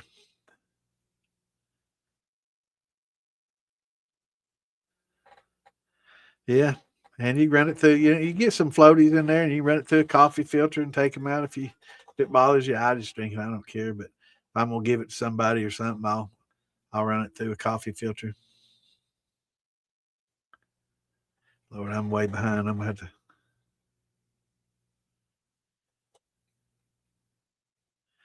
Yeah, and when you do ask questions, we got a lot of people that listen in the background, and a lot of people don't want to chime in. They want to kind of stay anonymous. They're anonymous listeners, and they want to remain that way. And I respect that and understand. So a lot of the questions that we ask and that you all ask are maybe some questions that they wanted. They've always wondered about. So definitely ask the questions. There's no question too simple. There's no stupid question here. You won't ever hear anybody saying, that's the dumbest question ever, or go Google that, or anything like that. We'll find the answer if we don't know it. We'll try to find the answer for you. And work through and try to figure it out. So definitely ask your questions. That's what this whole show's about. It's isn't about me getting up here and running my mouth. It's about the questions and us answering your questions and telling you why and trying to explain, on a normal terminology why, without trying to, lacquer it down with a bunch of scientific mumbo jumbo that a lot of people can't understand. And, I think a lot of people use a lot of that scientific talk just to impress people when you can explain it on a lot simpler ways. There's a lot of easier ways to explain a lot of that stuff that, you know,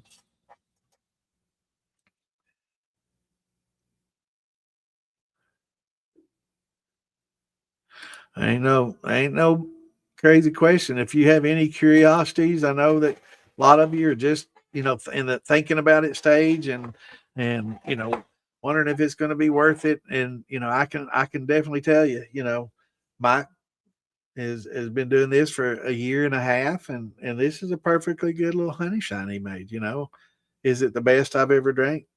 No, but for somebody that's just been at it a year and a half, it's pretty damn good. And it's it's not that hard to do, and it's not that hard to get good results at it. There's a few guidelines that you should try to follow if you can. But like we say, there's no rules. You can get outside the guidelines. Like when we were talking with Alan, talking about stress and yeast and stuff. I don't. Again, I don't.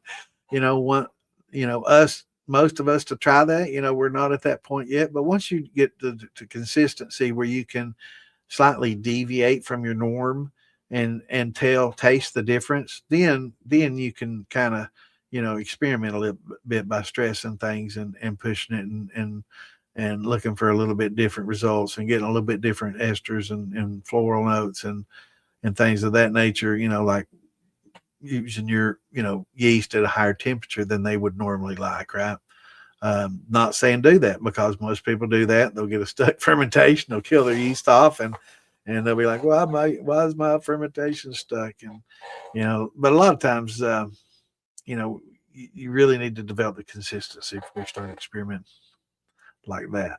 But I'm not going to discourage anybody from it. That's the beauty of it, man. There's no set rules set in stone. There's a few things that are definitely better if you do it a certain way than the others. And then when I say better, it's more of a factual thing than just an opinion thing. But fortunately for this, most of the rules are just an opinion, and you can vary. And there's no set in stone right and wrong way, except for a few things, right? So we know we don't want to denature enzymes, or we don't want to kill our yeast off, by exceeding certain limits.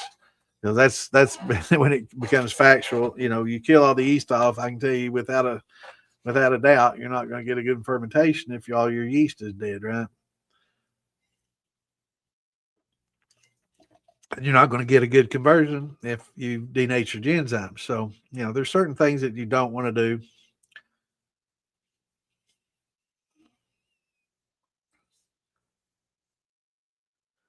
Yeah, yeah. And if we can't answer it, man, I'm not too proud. I'll get on that Google and I'll search your answer for you. I don't know it all. I don't profess to, and neither does Clint. We've both been doing this for ages, and you'll never know it all. But there's a lot of people out there that profess to, and we ain't them. So we're here to help people and not try to impress people, and that's why we're here. We're here to answer your questions, try to help you, and help you along in the hobby and make it more enjoyable hobby for you, right? So if we don't know the answers, we'll look them up. Then we're all learning together, right? And I may forget it by next week, at my age. Yeah, it is. It is. I'm, not gonna get political, but and not just the weather, and the political climate. There's a lot of different climates that we got to deal with these days, but yeah, it's always good to stockpile on everything that you do, whether it's food, keeping plenty of beans, and keeping plenty of things that keep for a long time. And, a lot of your stuff will, try to, find what's perishable and what keeps for a long time, and kind of stock up on the long-term stuff, because you just never know, I've experienced some floods and some ice storms and some issues, well, with power outages and things of that nature, and I've seen store shelves go bare, and trucks not able to get in to replenish them, right? And you go to the store and it's like, well, what do you mean you don't have any biscuit mix? Well, sorry, you have to make your own biscuits. I mean, hell, Kroger's out of biscuits. First time I ever seen them out of biscuits. I don't know. I guess during that ice storm, everybody went and fucking bought biscuits. Like, man, I can't even buy my biscuit mix, man. It's just all gone. I mean, every fucking roll of every variety that they had was gone off the shelf. And it's like, man, I guess everybody in this subdivision is eating biscuits today, because it's like, I understand the bread and eggs, butter kind of thing. But man, biscuits, you got my damn biscuits, man. I was on charging the pot. How much mash volume is ideal? 60% of pot volume. I'd go about 75 to 80, Elvin. Good question. You just don't want it to boil over, right? And there's certain things, you can put a little butter in there or a little vegetable oil in there. Not a lot, no change the flavor, but just enough to break your surface tension down. It's like you can't even boil water without it foaming up, right? If you've ever made boiled eggs, you've seen it. It just starts foaming up, just pure water, right? So when you boil your eggs, if you can put vinegar in there to help break it down. I wouldn't recommend that in the mash though, but you can put a little butter in there or a little vegetable oil. That'll do the same thing. It'll help keep it from boiling up and being real foamy and puking over. So good question. You can put a little bit of butter in there or just go about 75, 80. So if you got a 15 gallon, I go 12 and a half, 13. Some people, oh, you can go 14. Sure you can if you go slow, but I rip through that shit, man. I ain't got time. So yeah, leave you plenty of room. And it also depends. If you're running a flat top, type bever with the pot with the flat top on it, you're going to have to leave you a little more. But if you got one of those caps that kind of angle up, like a cape has a cape on it, if you have the still with a cape, you can tend to run a little bit more because that cape helps with that boiling as part of the design feature is to help cool the foam, and that's why I'm kind of designed that way. So good question.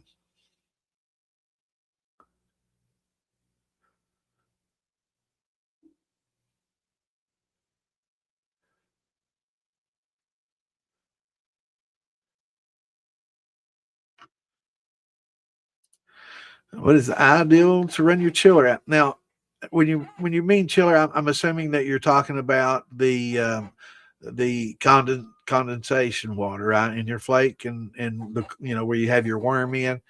Um, you don't really look at the temperature of that as much as the temperature of your distillate coming off. So whatever temperature that is required to keep your alcohol as it drips off or drizzles off, between 65 and 75 degrees, which is optimal. Um, we realize that it's not so easy to keep it at that. If it varies from that, it's okay. It's not the end of the world. It's not going to ruin anything. It's just better if it comes off 65 to 75 because talked about last week and the oils and the molecular structure and how they start saponifying and thickening as it gets cooler and start coming out of the solution a little easier when it gets cooler. So you don't want to get it too cold. And then again, too hot, you get some more volatiles. It's not a horrible thing, but so whatever temp is necessary to keep your distillate between 65 and 75. So if you're coming off and it's 80, you need to keep it a little bit cooler. A lot of people drop a 2-liter jug of ice or a gallon jug of ice down in there if it's large enough in your reservoir to do that. That's what I do.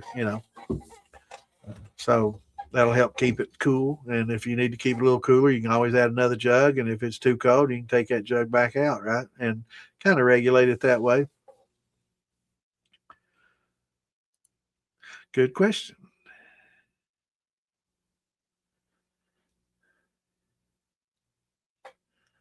Got 120-volt element. Awesome. It'll be slower than a turkey burner. It's 2000. It'll do about like a burner on a stove. It's so it's going to be dependent on the size of your pot. The larger your pot, the longer it's going to take to heat up. So, if some people, as long as you can keep the wires out of the way, I've heard people using, a little gas element to help heat it up, right? They started out on the gas and get it hot, and then they turn on the element, and after it gets preheated with the gas, they'll use the element to finish it on out.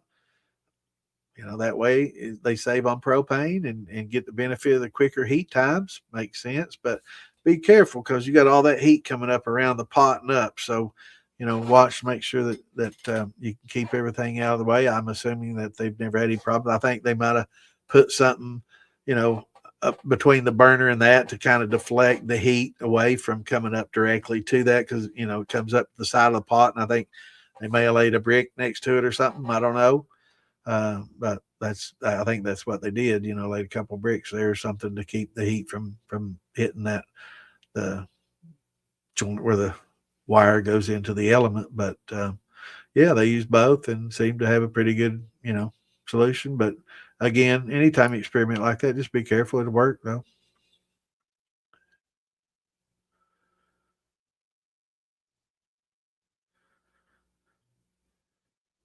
Yeah, and there's certain things, like Clint said, there's certain things. Good point. Some will foam more than others. So again, that little butter on the top will help for some of those more foamy things. But they also make a drops, a formula that you can put in there to help break down the foam. And a lot of people degas, if it's like a wine or brandy, an apple or something like that, you can degas to help cut back on some of your foaming, if you want to go the time to do that.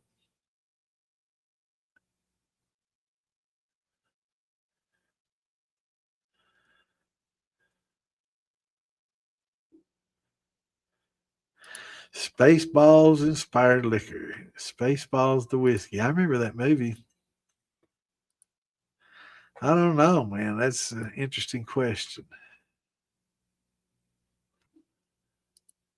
That was a funny movie. Trying to see what AI says. I'm really curious to see. Okay.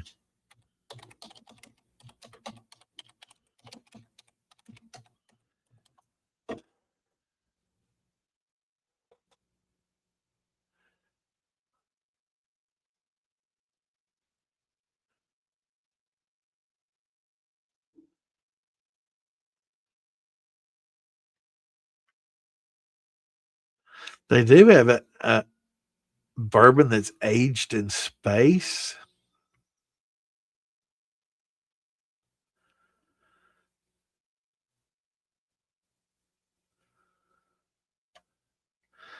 It'll be aged 3 years on the ground and then 1 year in space. That's some crazy shit. I've never heard of that, man. That's wild, isn't it? Think about that.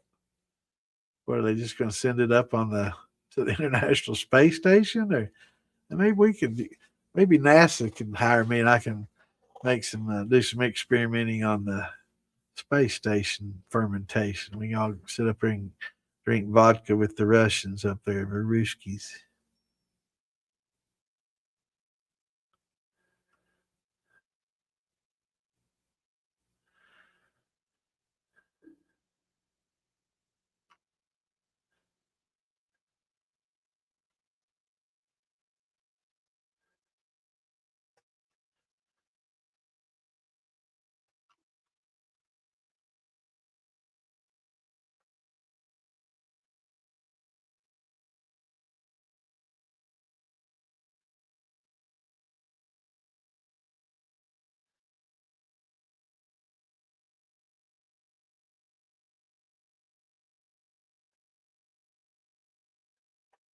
Shredding the taters.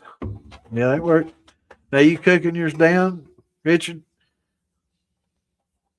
and you using the amylase on them or just with the sugar? Because a lot of people do them both ways. There's no right or wrong, but you can use your amylase on it just like you would a corn. We were talking about that. I was talking about one of my friends was asking me about that earlier today on the phone. They're probably listening.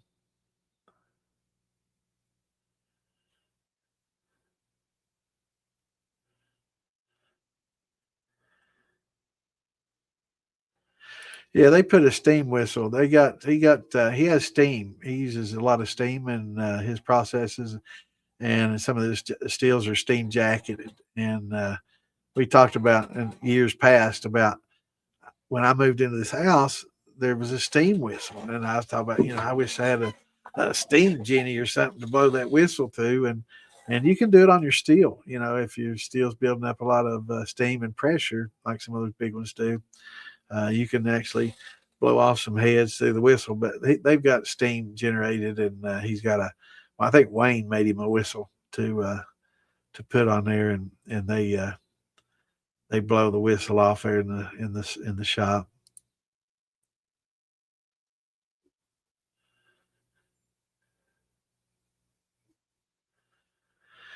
60 would not be too cool for the water going in there.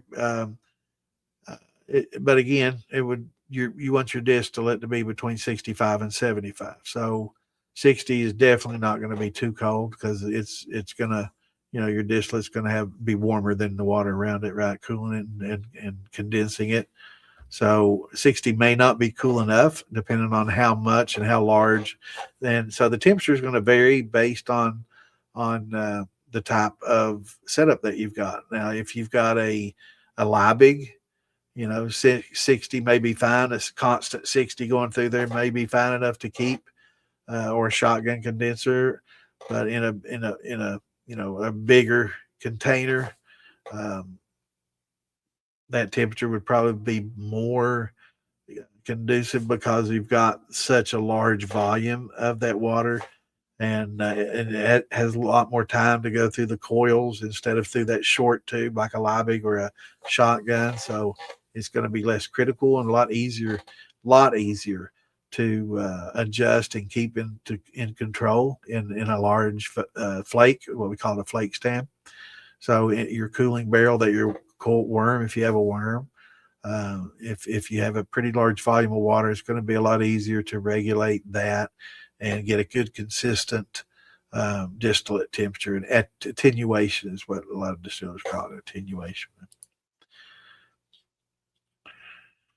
What's going on, Archie? Good to see you, brother.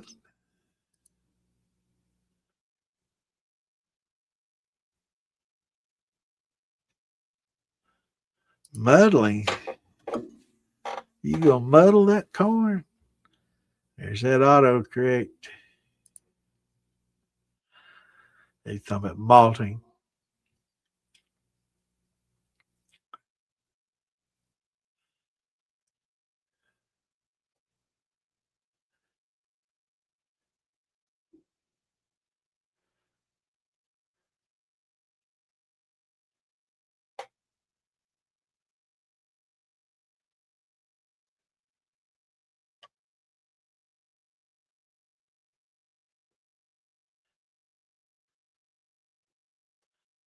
What's going on, Archie? Yeah.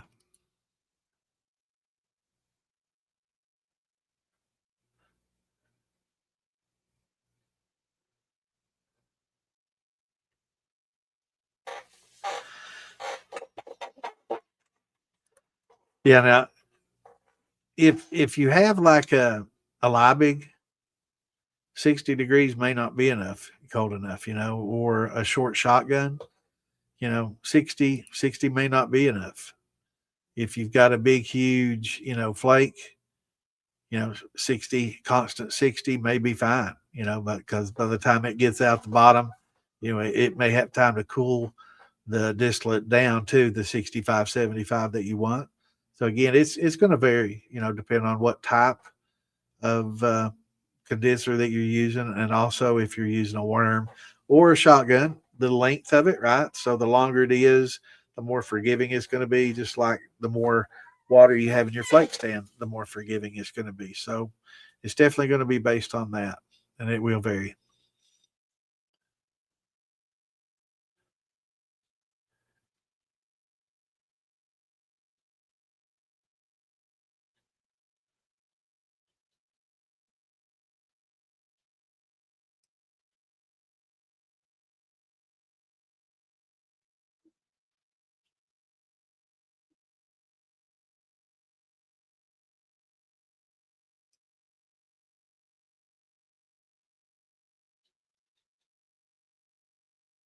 Yeah, I definitely, there was that question posted in another show or in one of the groups. I can't remember. I heard it somewhere recently. But if you're distilling, it's different than beer making. A lot of beer makers will be like, oh, no, definitely off the grain, And I can understand that because you're drinking, that's your final product. That mash is your final product. So clarification and clearing and getting that good clear it just makes sense, and the proteins and everything. Once you learn all that, so our beer makers are generally make good whiskey makers because they have that experience and knowledge that they can bring forward. But I will say, um, that's one of the things that they need to change as far as flavor goes is fermenting on the grain instead of off. You definitely get a lot more flavor and a lot more flavor impact, and those proteins and that protein haze isn't a problem anymore because we don't care if it's milky or hazy because we're not drinking the mash, right? So we're distilling it, so it's not as big an issue in flavor. Becomes more of an issue, and establishing some fats and proteins and certain things that we will want to carry forward for the rustification and the aging process. So it's a little bit different. Other than hops, if you had a hopless beer, it definitely wouldn't necessarily make the best whiskey. It'd probably lack a lot of character because it doesn't have a lot of those flavors and things carrying forward with it. But for beer, it's definitely the way to go. If you want a good clear, you know, beer with not a lot of protein hazes and off flavors and stuff that would be better if it was distilled. So it's a big difference when it comes to that.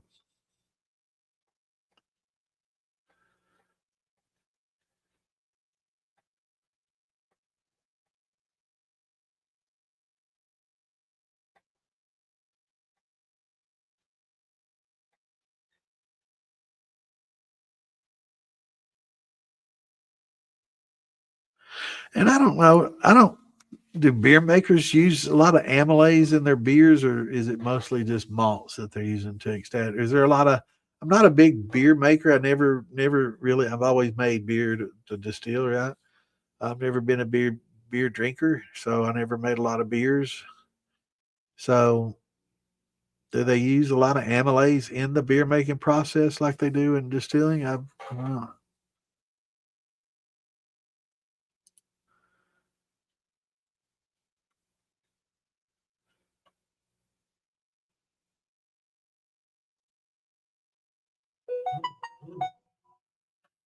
Yeah, it's good. Good analogy.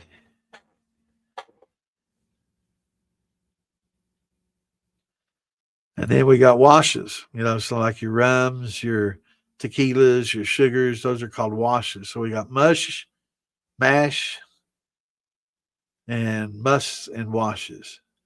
And then beer drinkers, beer call it wort, but that's because it's I guess that means it's grainless, right? You're fermenting off the grain, so it would be a little bit different. So it's kind of in between a mash and a wash. So it should be called a morsh instead of a wort. But yeah, they call it a wort.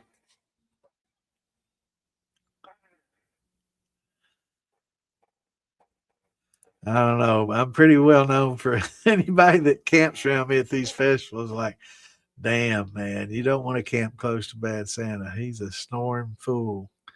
Yeah, I snore pretty loud, man. So I've got a reputation for it.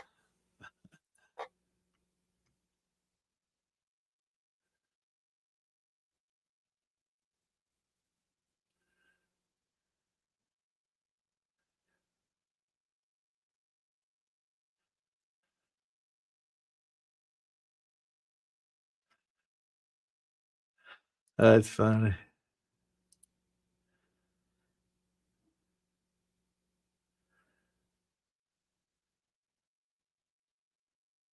Sounds good. Sounds real good. Yeah, I've used triticale and birdseed. I used to make what I call the birdseed bourbon. I get all that different birdseed and stuff and mill it up with some corn and it does well. It's adds some character and some different flavors to it. You get bored doing the same shit all the time, man. I did cornmeal and sugar thin mash for so long. That's why I started getting so into brandies and making wines and stuff. It's just something different, something I could, finally learn more about. And because I've done, grain and cornmeal and grains and stuff like that for so long, it's like, but I do need to get back and do some grain. He's a little bit late. Scott's been out swarping on Saturday. Came home early, so he wouldn't get DUI. Yep, yep. That's all right. We know where your priorities are. At that time, 10 o'clock. And it goes by. Time flies, don't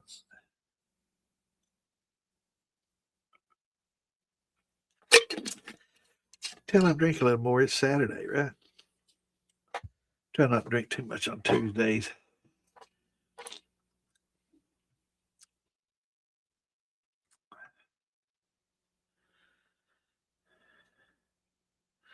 Now I got a question for you.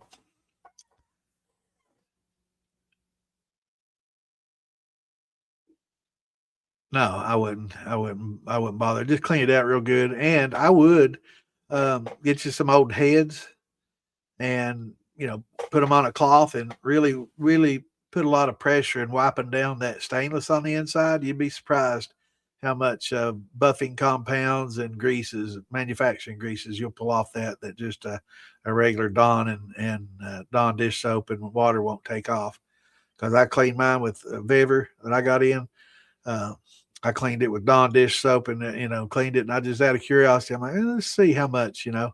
So I got some heads and put on a rag and started going to town. I mean, I'm putting some pretty good, not enough to bend it, right, but some pretty good elbow grease on it.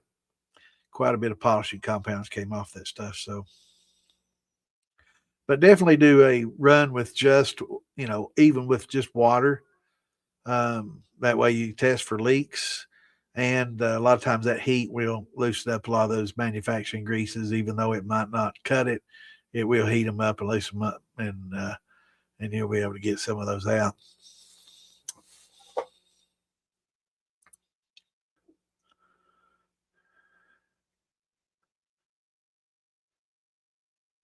And if there's any copper involved at all, that I would definitely do the vinegar, but just an all stainless. I would tend to run either a sacrificial alcohol run even before I would a vinegar, because that alcohol will cut a lot of that grease and cut a lot of that buffing compounds out too.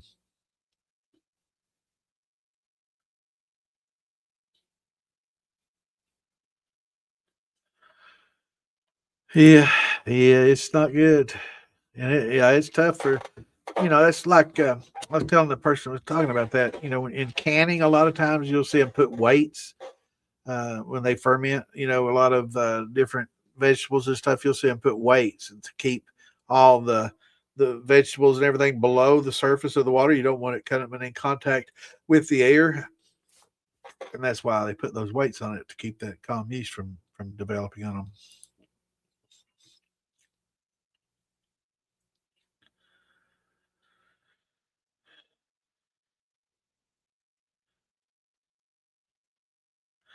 Oh, Miss Tammy, how are you this evening? I'm behind as usual, trying to get caught up here.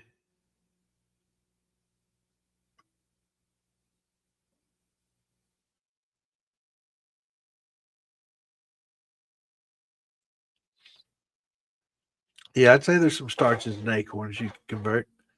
Not quite sure how it tastes.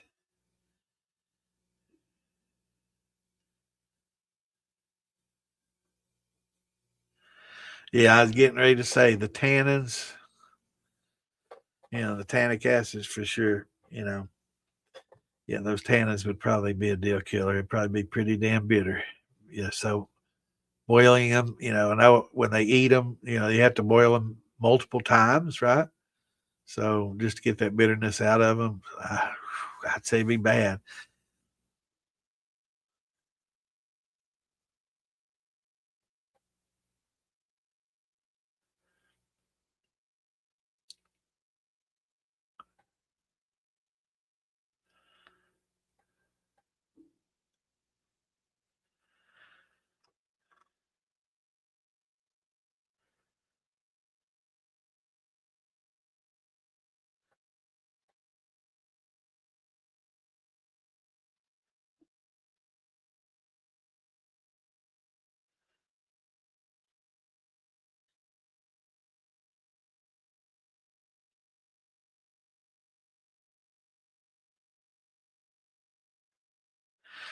Yeah, we're gonna definitely work on getting this chat box in enlarged. If I can get into the coding, I might be able to do it myself. Nah, listen to Clint trying to play himself down there. Clint's very knowledgeable. We both learn from each other.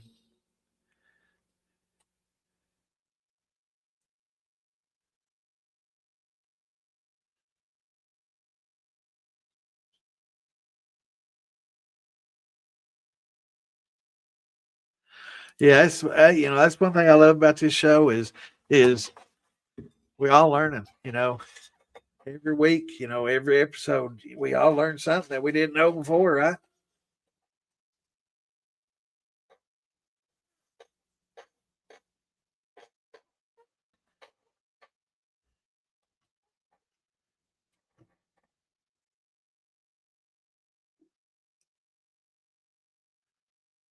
I just did the biscuits. God, I'm not even that far behind. Oh Lord, I am.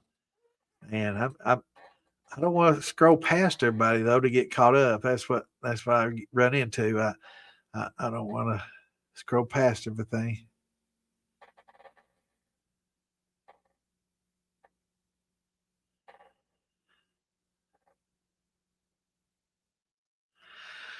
Yeah, temperature. Check the temp. Definitely got nutrients in there though. If it's like second or third, first gen sour mash, okay. Um, it definitely should have plenty of nutrients though, but it's most likely temperature, pH 1. So you've taken care of both of those. You've added more yeast. So just check your temps and be prepared in the wintertime.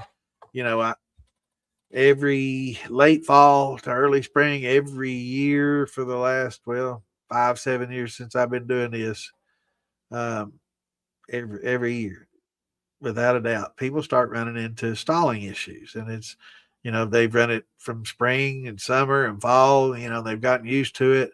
And then all of a sudden, everything that they ever did before doesn't work anymore. And it's like, I'm doing this just the same way I always did, when it's not doing it.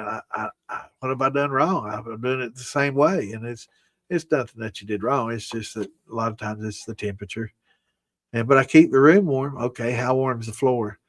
Well, now that's probably pretty cold. And if you don't put something between your fermenter and that floor, a lot of times that floor coldness will perm right through it, and it'll help keep it cold. So, putting a little foam, foam that foam they use in the walls, or, I'm talking about the square sheet stuff that they use in foundation foam, and putting that between the floor, even just blanket folded up a few times, just anything to help insulate it, keep it off the floor will help go a long way.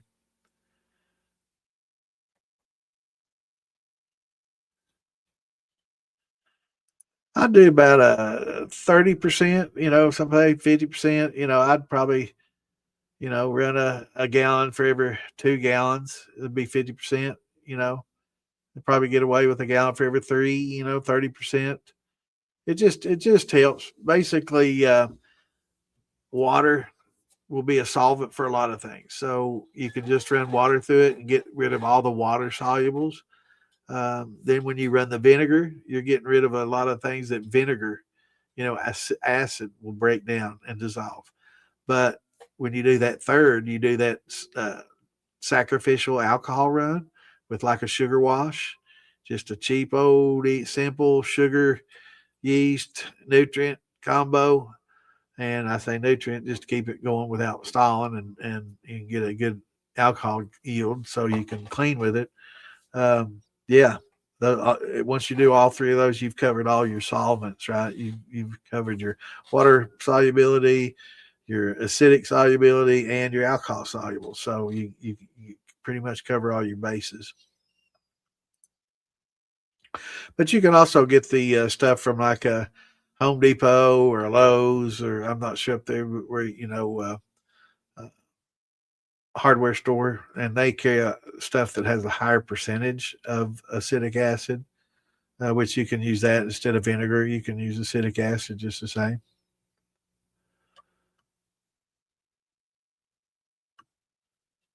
Or citric acid. Yeah, citric acid.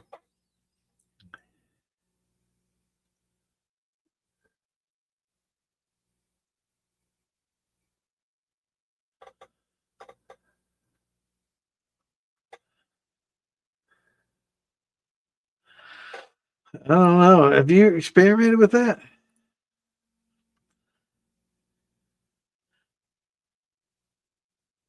Damn, I'm so far behind. I'm just gonna scroll through it all. Use the amylase. Good, it's good. Yeah, it definitely helps. Definitely helps. Definitely. But like I said, I've talked to some people that were using potatoes, and there's nothing wrong with potatoes and sugar because a lot of people do that just like thin mash. There's nothing wrong with it. And I'm like, well, you could use a little amylase, high temp and your glucose, and it definitely, convert a lot of those starches. You can get by with using less sugar, save a little money on the sugars, and make it a little smoother. And they're like, I don't know why I never thought to do that. They've been using it on their corn and other grains and stuff. They just never really thought about it. And I'm like, yeah, give it a try sometime. And they're like, wow, my yield was so much better and took less sugar and made a better product. Thank you. Yeah. And be surprised. There's a lot of people out there that didn't know.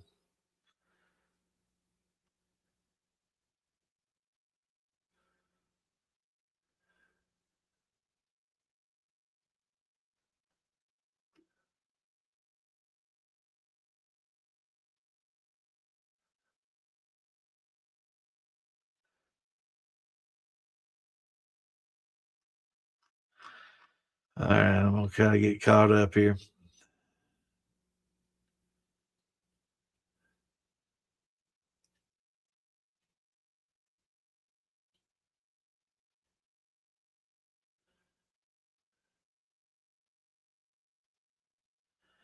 Yeah, we can get Elon to hook us up with a little rocket. We can go up there and I need a haircut, man. Look at that. Shit, man, it's just getting long. I hate it when it starts curling, getting curly, man, on the side. Definitely get my ears lowered this week for sure. I hate getting my hair cut when it's cold though. Damn.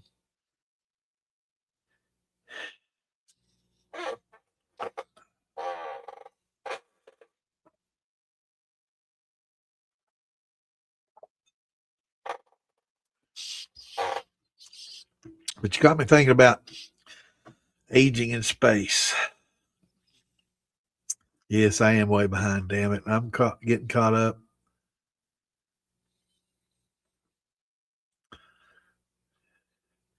I know y'all like, damn, Sanderson, they're talking about shit we were talking about 30 minutes ago. Oh, damn it.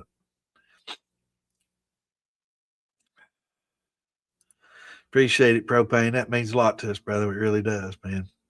Because it's in our show. It's all of us. You all the show too. Everybody's part of it and answering the questions. This is, open forum kind of thing that it ain't all about us. We don't have, famous people on here we're interviewing and talking and not paying attention to chat and all that. We're, you know, answering your questions.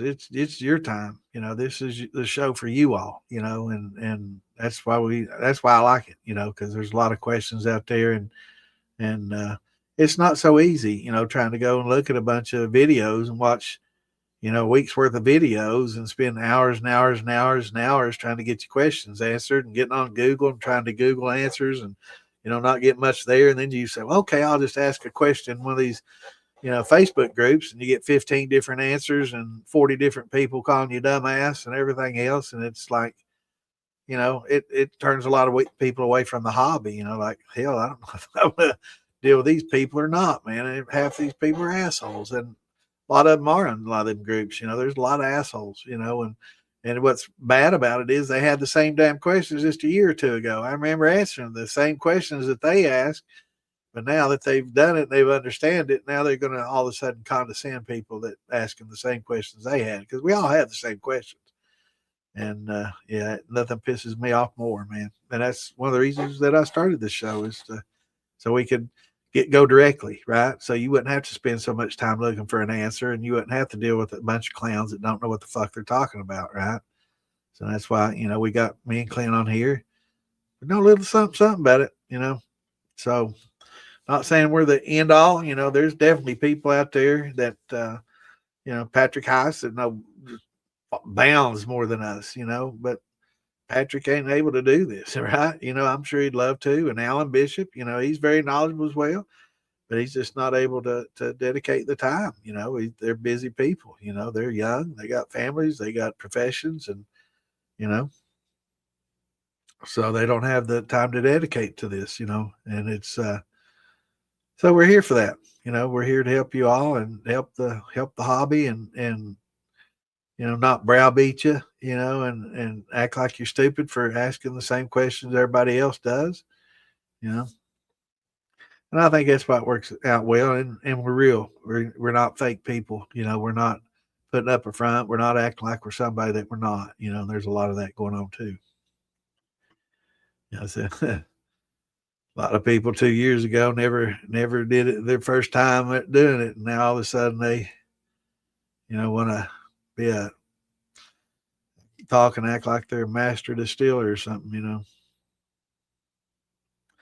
I ain't talking about people here on the show either. I'm talking about people 2 years ago asking simple questions and making it on the stovetop, and now there's anybody that makes it on a stovetop or browbeating, docking people. That was you 2 years ago, bro. What are you talking about? Yeah.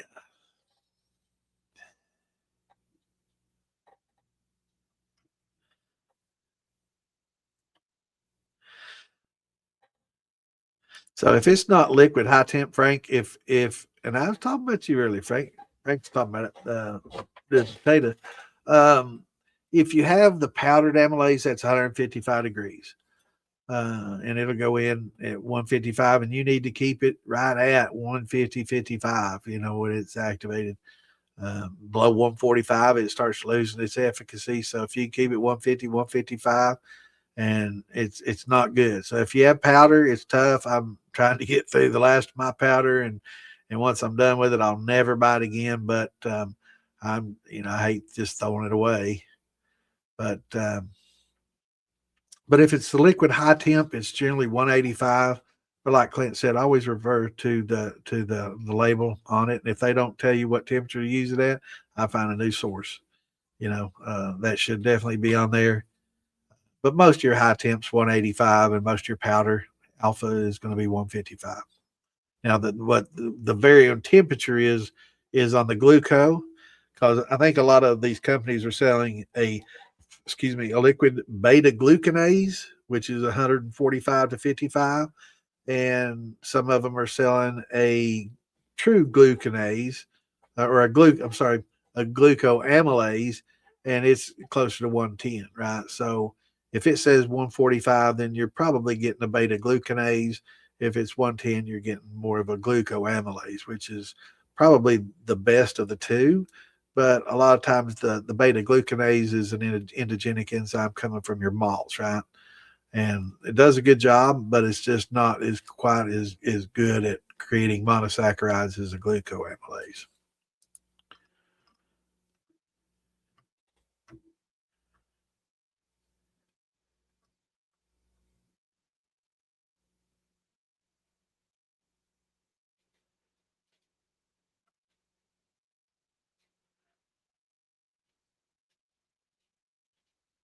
Yeah, and again, at 185 is, that's the upper limits for your high temp amylase, 180, 185. That you want to kind of add it at the upper end of where right before it starts to denature, because that's when it's at its most active. So you want it to be good and active and very, very effective. But then again, you don't want to go over. So if you go over, 190, 195 even with your high temp, you start to denature that then as well. So 185 is a good working temp for that.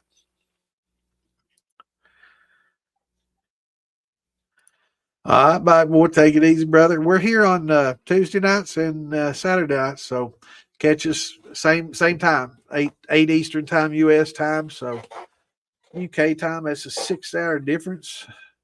So that's probably 12, I guess, 8, maybe 2. I don't know. Yeah.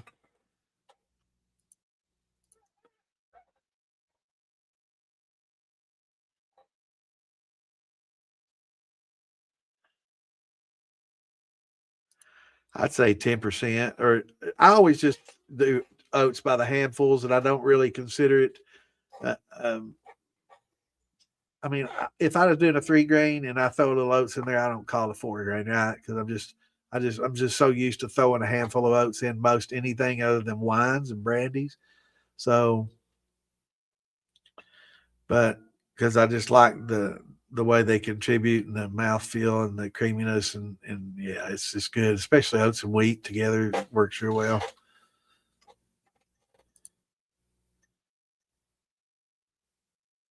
Nope, nope. No, your rye seed in rye is going to be a different thing. And also, a lot of times, rye seed will be pinscoated or have a coating on it to help get it started and get it going. It's a fertilizer based spray on it that's definitely not going to be good either.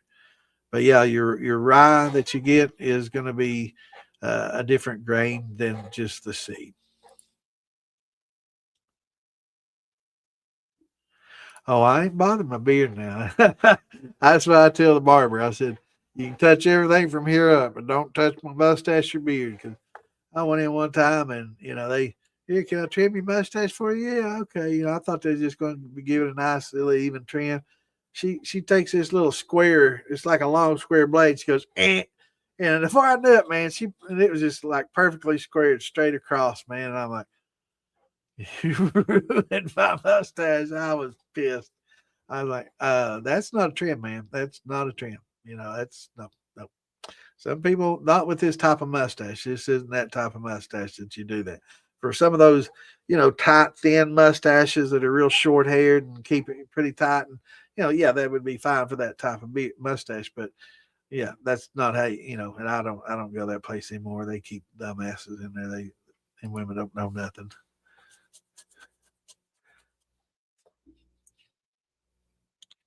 Yeah, that store, there's a gay guy, and he's probably the best one. When you go in, you give me your name, number, and whatever, wherever number you get, that's the barber, you get. And so it's, you had a guy working there, a gay guy, and I don't care. And so he's cuts hair by far, hands and by far much better than anybody else in there. I was kidding with my buddy, I kind of after that, when I wanted to get a haircut, I was kind of driving around to see if the gay guy was working in there. And I kind of felt weird, man. I'm like driving around to see if the gay dude's working today, and I'm like, wow, that's crazy. But I don't care what people do, in their bedrooms. That's up to them. As long as they don't try to hit on me, they're fine. Yeah, I've had that question before, O'Shane, and a lot of people are like, "Oh, I found the best deal on rye at Home Depot or Lowe's or something." And I'm getting it cheap, and I'm like, "No," and I think it had Penscoat or something on it too, but it's got this green stuff on it. Take it back. Or if you got some bald spots in your yard, it's good for that. But yeah, I thought it was funny that I'm driving by to see if the gay dude's working today or not, because that's the only person in that place that could cut hair. So, but I found me a new place to go. I definitely prefer a woman cut my hair though.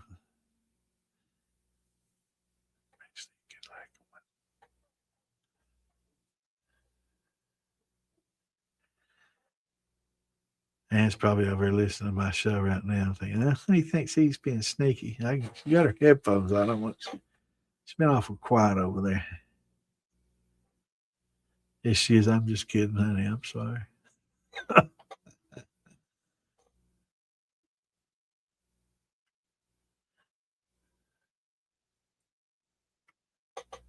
Yeah. You just have to use more of it, and if you don't get a conversion next time, just use even more.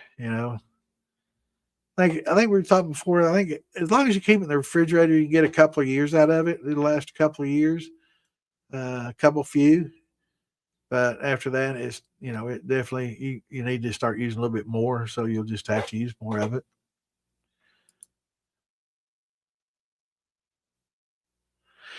Malt, they've been malting for ages. I've seen it. So that I think Amanda and Wayne were talking about this. How they didn't know a lot of the science and they didn't understand a lot about the malting process and a lot of the chemistry involved in the enzymes and how everything worked. And how the aileron layer of the corn kernel, once it got wet, it started releasing this natural alpha amylase that would break down the starches for the sugars to energy, to give energy for the seed to create that, to create that radical, that first root that comes out. It's called a radical.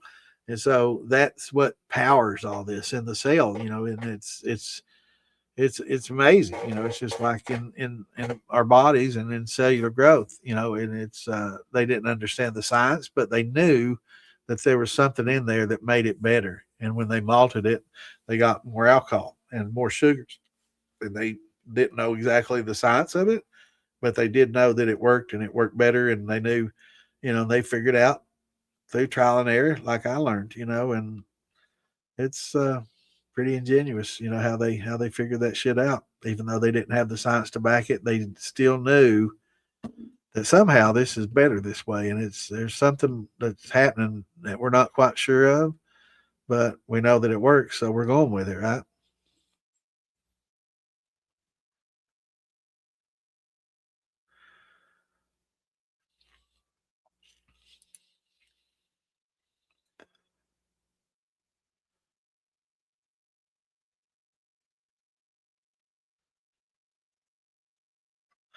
That's about right. That sounds good, Richard.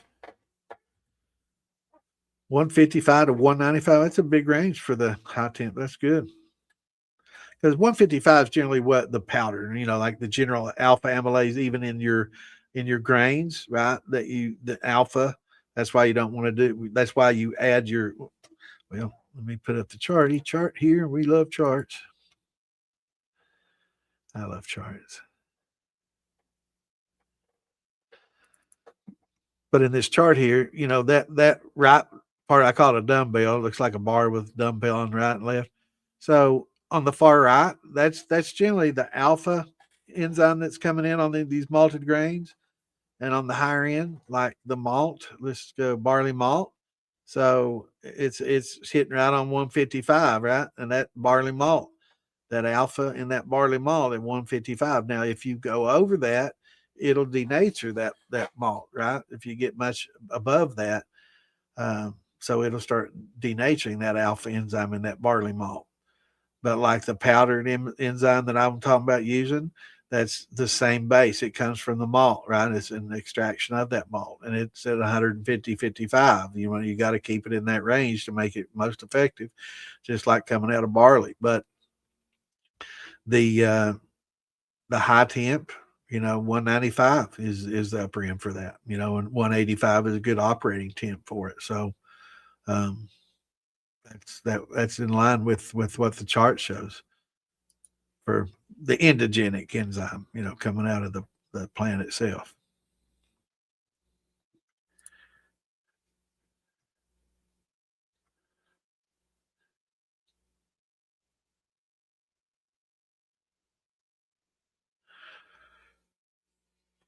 No, it's the other way around. No, beta glucanase is what you get in your malted barley and in your malts, and that's the endogenic enzyme, and that's generally, and it'll vary with different grains, but yeah, it's generally the 145, 145 50, and the gluco is the lower temp one.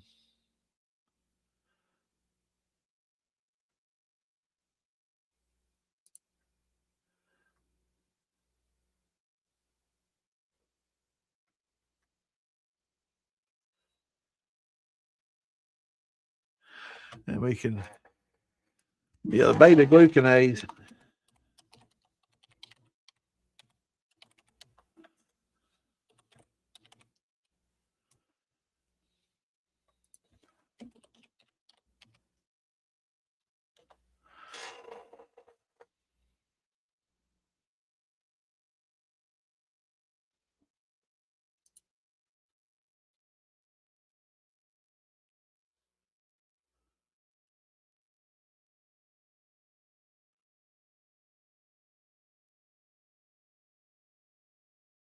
No, I'm wrong.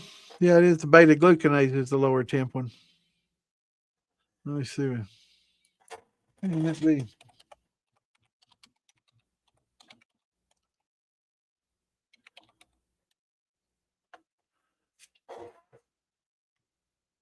Yeah, the glucose, the higher temp one of the two. I got them reversed.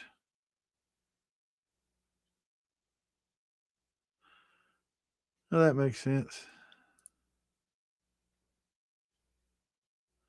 Yeah, I did notice that some of them though in the liquid glucose, they'll have 110 range, and then some of them will be the 140, 45 range. So yeah, I got it backwards though. It's the glucoamylase is the higher one, in the beta glucanase is the lower one. But a lot of times they call them both glucoamylase, and regardless of the temp, because I've seen the ones, the 110, they call it glucoamylase, and and I guess at 110 that's going to be your beta glucanase, and then the 145s is going to be. But I've seen them named all glucoamylase, and some of them call for 140, 45, and then some of them call for 110. So I think for a lot of people, glucoamylase is a catch-all term for beta glucanase and glucoamylase. A lot of people don't know that they're two different things, but I got them backwards. Sure did.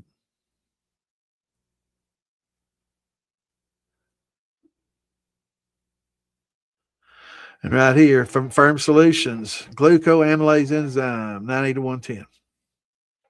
And their glucoamylase, they say temperature 90 to 110. See, and that's probably the one I was looking at.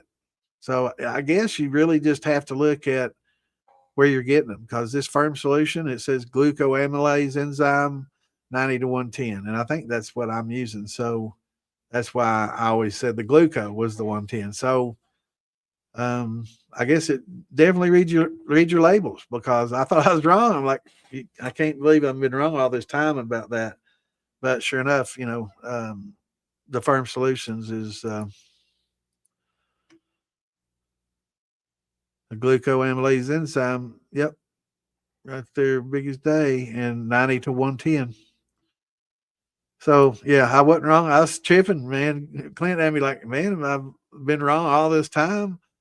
But no, it's but your beta glucanase, which is definitely in your malts, is a 120, 35, 40 range when in your malted grains, which you're adding your malt, and based on also when you use your malt, it's going to be based on the alpha, right? So that's why on this chart, it'll have you adding your barley malt at around 155, because that's the alpha in it that activates at that temperature. And you have to have that to debranch your starches before your beta glucanase can even begin to become effective in being used.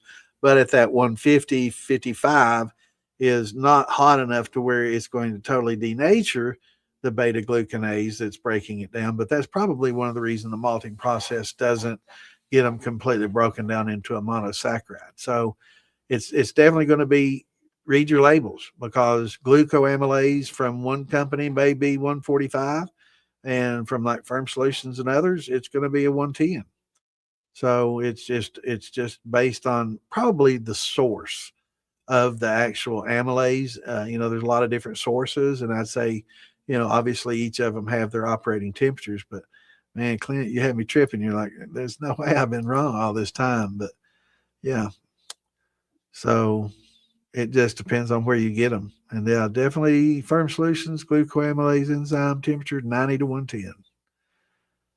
And I think a lot of the glucoamylase that we get these days are um, the home distiller. Don't go above 135 with it.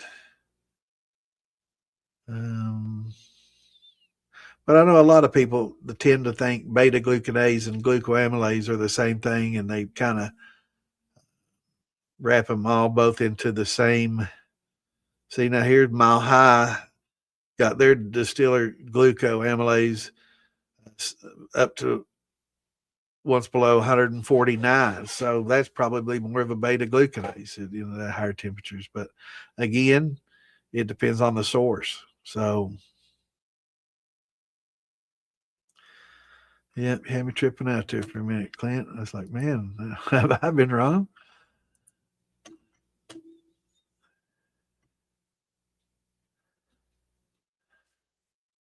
Yeah, mine's about down to my belly button. It's starting to thin out a little bit though. Hammy, I don't know. I might have to go back to the different conditioner and shampoo I was using.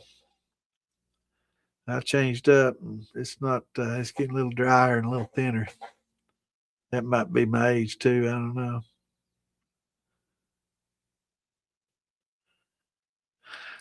We appreciate having you here, man. Just bring your questions. We're all learning together. Yeah, it means a lot to us. Sure does, man. Appreciate it.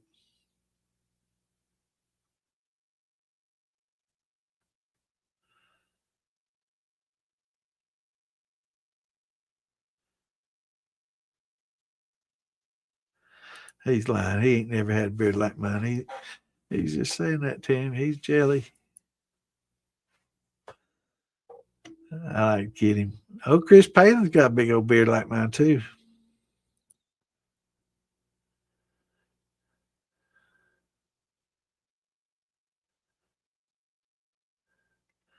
Yes, we are. Hey, if we didn't have y'all here answering questions, we wouldn't have nothing. Really, I mean, I guess we just have to sit and talk about it. We pick topics and just talk about it. But I really enjoy answering the questions and just bullshitting and kind of being off the cuff and informal and having fun. And I really enjoy it.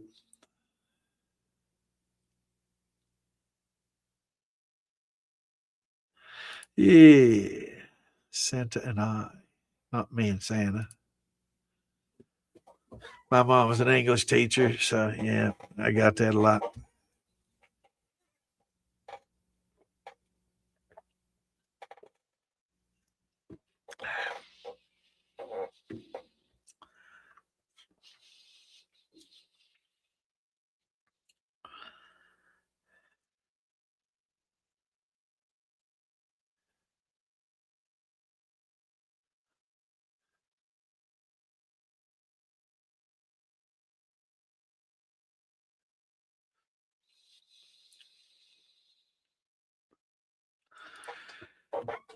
Does a single run on the thumper clean up the spirit enough, or do I need to rerun it using back said? I haven't had much of a difference unless I add something in post and redistill. You'll find that the distillation process is in and of itself generally used to eliminate other things, right? We distill water to get rid of impurities and other bad things, right? Just to get to the water. We kind of distill alcohol to do the same thing. So what we try to do is we try to force the distillation process to contain these impurities and try to get around it. So, we're distilling it, but at the same time, we're trying to usurp, I guess you could say, the distillation process to where we can make some of these things carry forward, right? And get some flavors. So that's why brandy's so tough. Is because a lot of times these flavors are getting distilled out. It's like, damn, it was such a good wine, and I distilled it, and now it just tastes like isopropyl alcohol. And a lot of people, don't understand that a raw alcohol coming off the still is going to have an astringency. There's going to be a lot of higher volatiles in there before you evaporate them off if you leave them out and open. So it's not going to taste like, your seasoned vodka that's been distilled to a really high proof and a really high purity and then proofed down, with some good clean water. And so it doesn't have hardly any flavors, you don't, but it takes getting used to, and that's how you have to learn to age. And that's why a lot of people, you know, do a lot of post flavoring, why we do a lot of infusing, is to try to add that flavor back, right, and get some of that back into it, so to make it a little bit, easier on the palate. So that's why we add wood. That's why we age. That's why we do so many things. Is because just a straight white, and some people love just a straight old white dog. They just like it. They like the astringency. They like the hotness. They like that, and there's nothing wrong with that. I kind of do too. But at the same time, if I'm drinking a brandy, I want to taste at least the fruit that it was made from. That's how I know that it was pretty successful. If I can tell you what fruit it was made with, then that's a good brandy, right? Especially if it's cleared, not post flavor. Forgot to ring the bell. So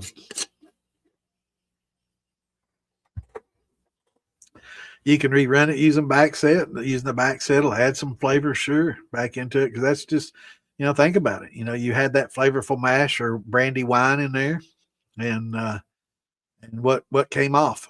All the water and all the alcohol. So what's left? Concentrated flavors, right? Now, don't try to drink that back set, because that shit horrible. But it is concentrated flavor, but it doesn't taste good. It'll stay on your tongue all day if you try it. And it's hard to get out of your mouth too. You have to drink that out. But it is packed full of a lot of flavors. The problem is, if you continue to do that, your flavors will get kind of muddled and muddied, and you get kind of too much of the wrong flavor, and you don't get some of your more delicate notes that really tend to probably be a little more preferable on the palate. So single pass on certain things is fine. On other things, having that second, and that's why you can definitely taste the difference between a pot sealed distillate and a column distillate. You're definitely, or a hybrid distillate. You're definitely going to taste the difference between the three of them.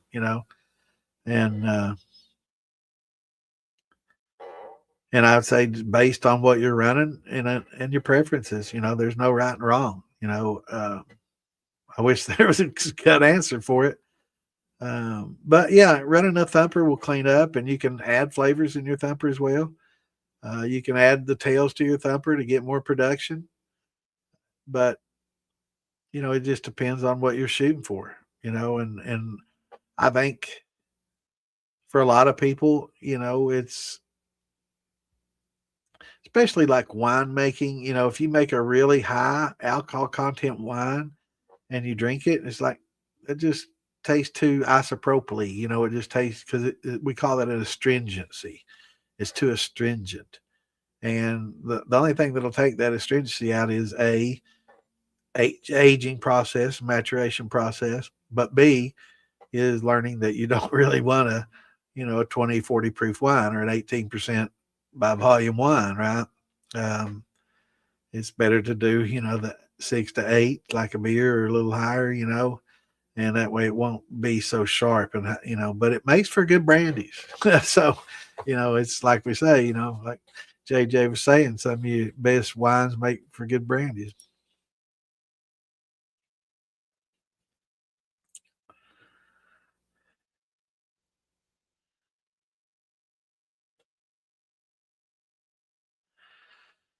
What's going on?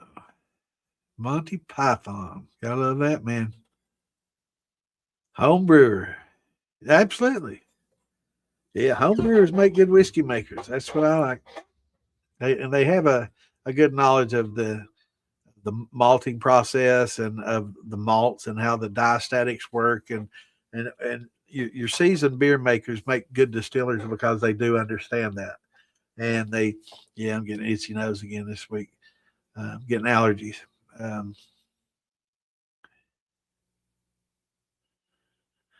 Yeah, you were trying to undermine him. Yeah, I definitely ask you questions, brother.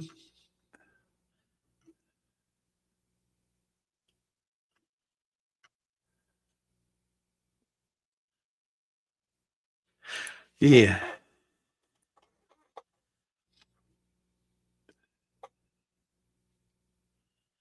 Yeah, you've been at him at 110. That's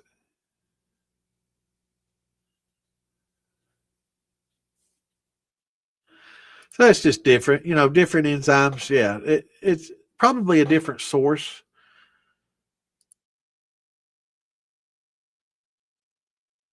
And again, I think it's to where what they derive their enzymes from, and I think a lot of them come from a natural they get it from a natural product, from different grains and stuff, and they just isolate it. And I don't think it's synthesized. So, okay, I get the occasional 5-gallon batch of brew that doesn't add up, doesn't meet the metrics. Uh, there is, if you have a lot, if it's hoppy, I'm going to probably say it's not necessarily going to make the best drink, but if you can run it over some plates and maybe double run it over some plates, you can get rid of a lot of that skunkiness. Um, Oily, the hops have a little bit of oil, and it's going to require a little extra cleaning in your still to get it out. But if it's a beer that didn't have a high hop content or any hops, and like a different type of beer, definitely. But some of these beer makers will probably be able to answer that question a lot better. I do know that using old beer from like an old beer keg, done been there, done that, and yeah, that doesn't necessarily make the best. But I didn't have a column at the time, and didn't have the reflux going on that I could to pump that up to 185, 190 proof and get rid of a little bit of that. And I guess if you want to distill it and pair that with something that would work with that flavor a little bit, then it would probably be okay if you infuse something that particular flavor would work with. But the hops generally is a big killer. If it's a high hop beer, I would probably steer away from it.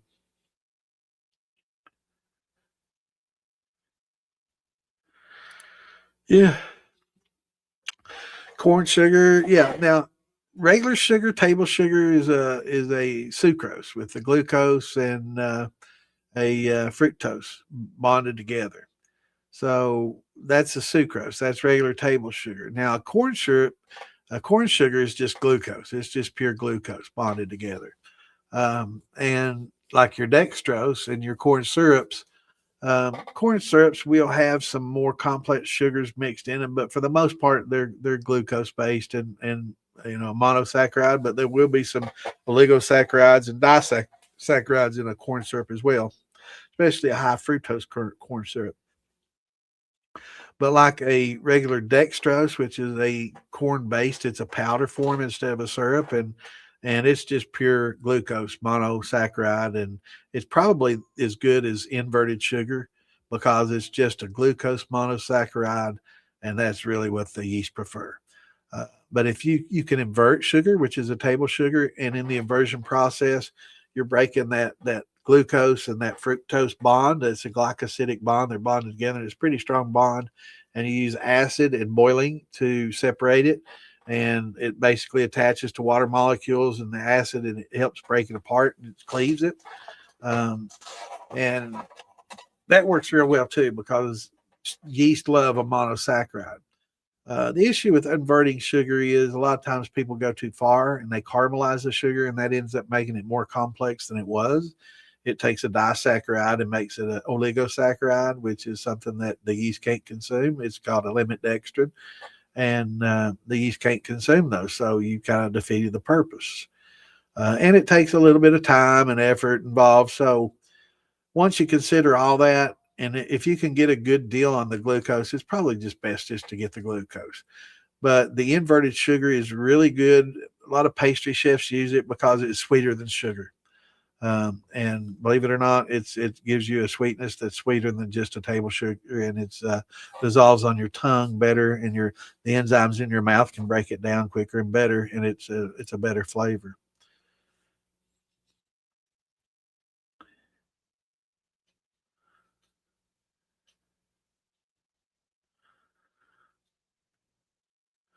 Yeah, yeah, they're two different, totally different things.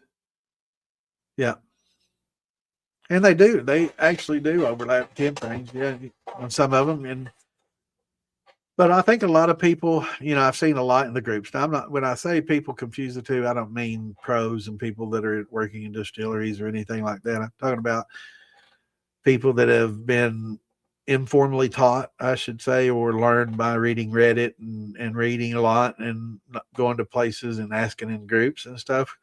A lot of the groups, they don't understand the difference in a glucoamylase and a beta glucanase. To a lot of people, it's the same thing. It's like fours and heads. A lot of people call fours and heads the same thing, and they're not. It's just different. A lot of people don't say there's no such thing as four shots. It's all just heads, tails, and hearts. And no, there's four shots, then heads, then hearts, then tails. And that's the way it is. That's the science. But a lot of people like bundling things, and they don't. Because somebody else taught it or they read it on the internet. It's a fact, right? There's a lot of that. Just because something's written and it's on the internet doesn't make it fact. Hell, uh, I used to, have a good time going to what's the website everybody goes to, the encyclopedia one, the web encyclopedia. What's it called? Shit, my mind's anyway. Wikipedia, yeah, that's it. Wikipedia. Um, I've seen so much shit on there that's wrong, just patently false wrong. It's funny, So a lot of people, oh, well, Wikipedia had it. Wikipedia is just. I think it's better now that it's probably getting a little bit more AI based. It's probably getting a little more fact, but at the same time, there's a lot of mistakes in AI as well. So a lot of times, oh, well, Wikipedia says it. It's definitely, and then I have to point them to a more scientific site that says, well, science might have a little bit to say about that because they're wrong. So I used to spend a lot of time on Wikipedia looking for stuff that's wrong just to entertain myself. Boring life. Huh?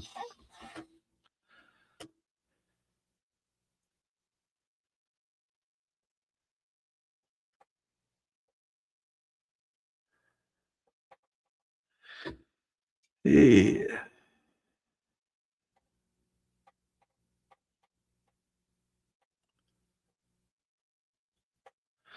Now my work comes early. Oh, you don't have to work tomorrow. It's Sunday. Yeah, it's not Tuesday. Oh, Shane, it just depends on what you're doing. It depends on what you're making.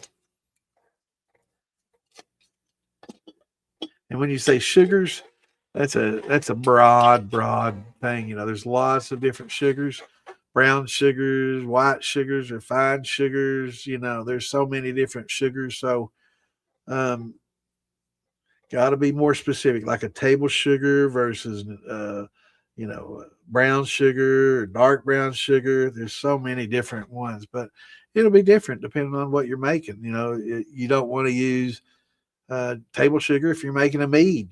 That's not going to make a very good mead, right? So honey, definitely going to be what you're going to have to go with for the honey shiner meads. Um, Inverted sugar, like I was saying, you have to use acid. You have to get it to 236 degrees exactly. You have to worry about crystallization. You have to, there's so many, things to do. You got to do just right. Oh, so many things you got to do just right. To get it to do just, perfectly. 236. You got to get your little candy thermometer out there that's accurate, and it's got to be 236 degrees Fahrenheit. To get that reaction right between the acid and the sugars and breaking that glycosidic bond. So, but it just depends on what you're making.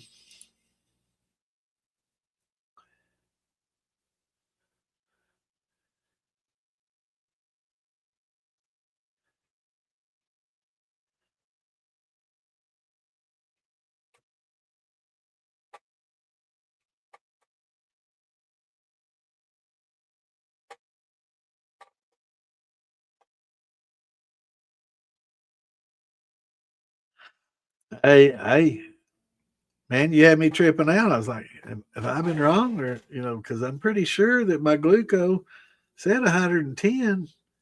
And I know I'm getting that, that's good stuff that I'm getting.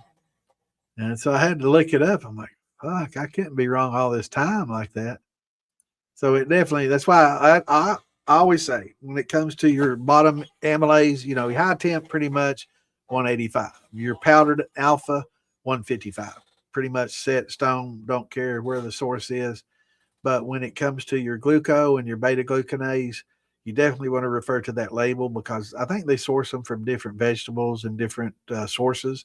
And I think based on the source is going to be a different denaturing temperature. But I knew my glucose was 110. I'm like, "Nah, I'm not going to have to go upstairs and look at my label again. I know I use that shit all the time. I was like, pretty damn sure it says 110. You had me tripping, bro. You had me tripping. Yeah, I made shine. I made shine for 30 years before I ever made wine, and or well over 30 years. But I've never been beer maker.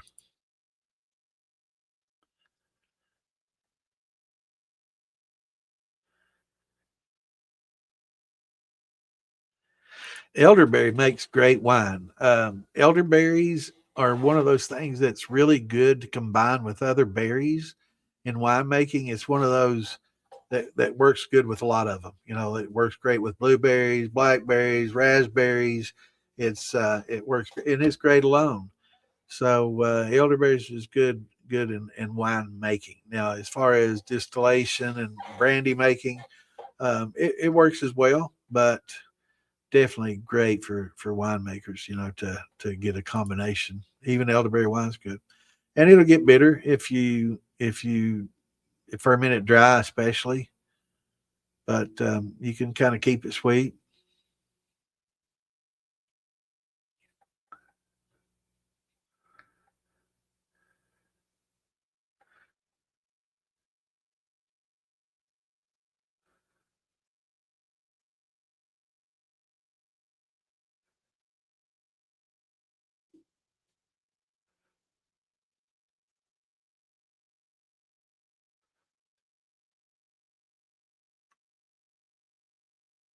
Yeah, it does take the bite away. It sure does. Yeah, inverted sugar definitely, or glucose is going to be definitely better than just a pure sugar for sure.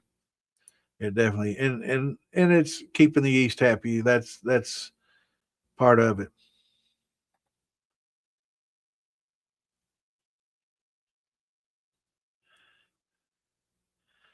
Yeah, Wikipedia. I'm behind. Not too far, just 6 minutes. Yeah, sometimes I can't think of words. Funnel. It's just seen me a month or two ago trying to come up with the word funnel, man. It's just that's what happens to your mind when you start getting old, man. It's very frustrating for me. So you see me get mad at myself, it'll be because it's something I can't remember. I know I once knew and now I don't.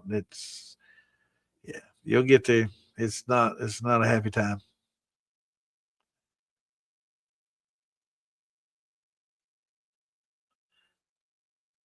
Yeah, and I call them, high heads, low heads, high hearts, low hearts, high tails, low tails, um,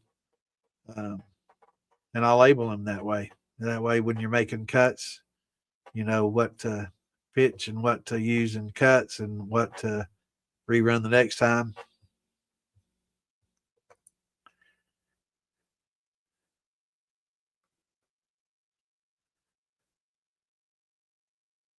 Yeah, there's a lot of falsehoods in Wikipedia for sure.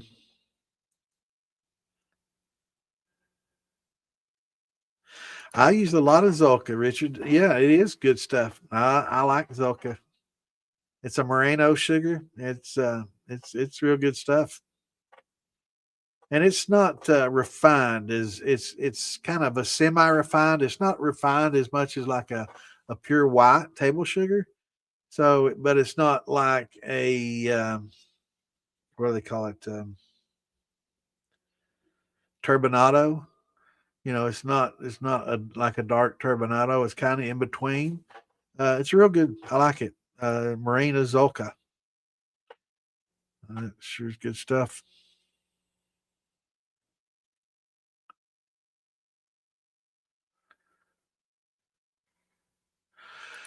Yeah, fundamentally, they're all the same, as far as chemical formula.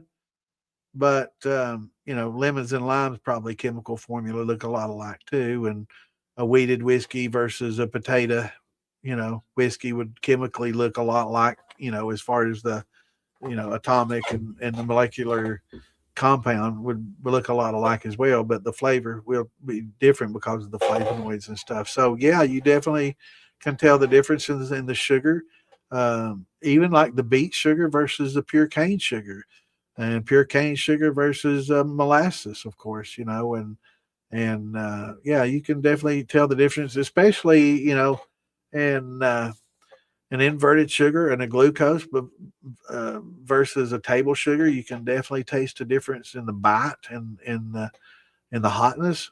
So and the yeast can tell the difference too. And I think that's the most underlying factor is the yeast are consuming this, and so that's like saying, can you tell the difference when your yeast is eating it? That's like combining chicken and hamburger, for the yeast, because they can definitely tell the difference in it, even though it's meat, So yeah, and the yeast will react differently, based on what they consume, right? So yeah, you can definitely tell the difference. But some people, I shouldn't say everybody. Some people can, some people can't. Some people, you know, can't tell the difference between a good Weller and early times. And I'm mine, and I don't have the best palate in the world either. So I'm probably the one of the worst at at probably picking up certain notes and stuff. Like, oh, I'm getting these florals and getting a nutty, and now I'm getting almond, and oh wow, I just got a chocolate. I just taste I just taste whiskey. So yeah, I don't get a lot of that.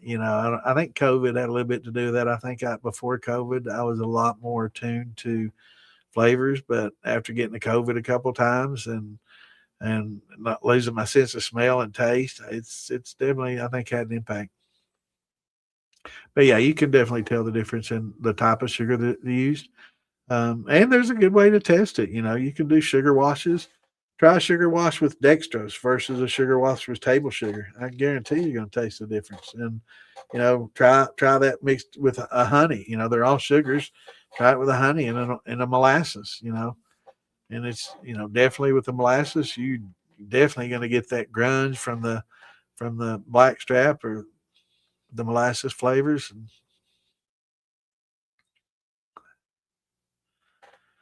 Yeah, if they start to get a little bit brown on you, golden is okay, but once they start turning brown, you've just you've just made a more complex sugar that your yeast can't eat. So you may have to use some glucose to help break that up. All right, Carl, take it easy, brother. Thanks for tuning in. We'll see y'all Tuesday. Yeah, it's getting about time to wrap up anyway. I'm going to try to get caught up real quickly here, and uh, but I'd like to thank everybody for tuning in. Had a pretty good night.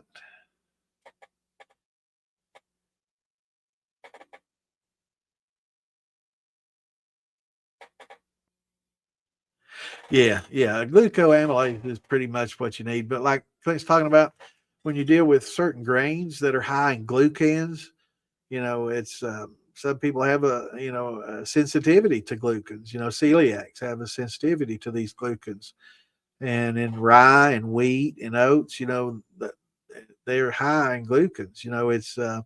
It's a little bit different than the gelatinization of corn, right? You'll see a little bit different. They gelatinize differently, and it's just it requires a little bit different enzyme to help break them down. Beta glucanase is probably going to work as well to break down those glucans. You know, uh, like Clint's talking about his Sebamil and stuff, or works real well for those glucans versus just a glucoamylase for just breaking up those trisaccharides and oligosaccharides into disaccharides and monosaccharides and getting them to where a yeast can eat them. So they have different purposes, and there's a lot of different enzymes geared towards different glucanase, right? It's a glucanase instead of a glucoamylase, and that's different. And a lot of people don't understand, but it's pretty complex. But at the same time, it's just different, you know. And again, different temperatures, so it depends on the source of where it came from, and different temperatures that you use it at.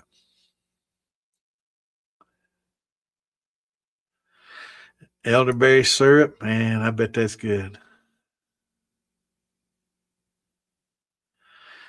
I don't know, man. It might be so damn good as a syrup. You know, it's like my blueberry syrup. It's and my blueberry wine. It's so hard for me to distill that. But I've got some pineapple blackberry that's pretty dang on good. You'll see me sipping on that. It's 1:30. I don't have them in here. I had to move them because of my network guy coming in. Yeah, I guess I got a. Last night I got my. Do you find that the time to ferment changes with? Absolutely, Tanner. Good question. Um, Now you'll find that fructose takes a little bit longer than a glucose. So a lot of your fruits will take a little bit longer to break down and ferment than a lot of your glucose, uh, based. So brown sugar will have a different taste. Yeah. So uh, honey will be even slower. You know, it takes a little bit longer to make your mead than it would like a grain. You know, grains, man. Those once you break a grain down into the starches and break it down into a monosaccharide glucose, or just fermenting pure dextrose, few days it's done, man. I mean, it's fast. It's very efficient. Same with an inverted sugar or a sugar wash. They generally go pretty quickly. But like a fruit brandy or a honey mead and things like that will definitely take a little bit longer, right? So yeah, you'll see some fermentation times, and that'll vary too, depending on the yeast you use. And you want to use yeast specific things for each different type of mash. There it does have an impact, huge impact on flavor. A lot of people say, oh, it doesn't matter what yeast you use. There's nothing that says I don't know what I'm talking about anymore when I hear somebody saying that. Now, I don't care if somebody just wants to buy one type of yeast and use it for everything, absolutely fine. But to say that they're all the same, no, that's just patently false. They're definitely, you can get some different flavors based on the yeast that you use on anything, right? Now, I'm not saying that everybody should have 40 different yeast for every different thing they do. And you can basically use just one. You could use that EC1118 for everything. You can use Deity for everything, but it's not going to make a great wine if you want to use Deity. EC1118 would make a pretty good wine. It's for champagne, whereas EC1118 is probably not going to be the best thing for a beer, or a grain. Deity would probably be better for that because it's more suited toward it and geared towards it. So fermentation times will vary based not only on the sugars, but also on the yeast that you use and the temperatures that you want to use them at. But good question, Tanner.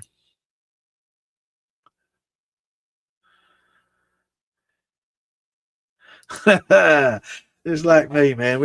We do Taco Bell a lot, man. Friday night, a lot of Friday nights we'll do our little late Taco Bell run. It doesn't bother me so much, A lot of people, I just can't eat them late and go to bed right on it. Fill up on it and then go to bed. Used to, I could do that. I could drink, get the munchies, pig out, and go to sleep. Wake up, feel fine. And I get a little frog in my throat. I'm gonna have to have another drink and put it here. But yeah, we used to do that, man. No problem. These days, oh man, I wake up sick. The other night we made the mistake of going to Taco Bell and filling it up. Just I guess last Friday. We filled up on tacos, and I'm like, yeah, I got a little room left for some ice cream. And I ate that ice cream, and then I fell asleep. And man, I'm telling you what, about 3 a.m., I woke up. Oh my God, I felt so bad. I had to take one of my stomach pills. I felt horrible.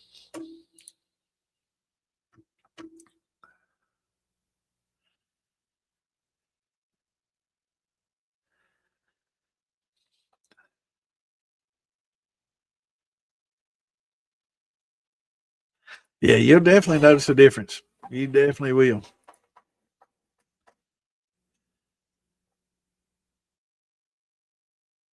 All right, Tanner.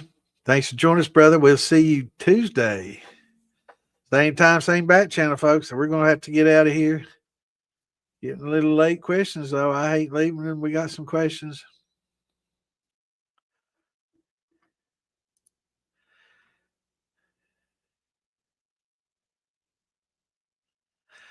Wood alcohol is methanol, and that's made with the cellulose. See, that's the a lot of times when you're using pectic enzymes, you get the pectic enzymes will have cellulase in it as well as the pectinase, right?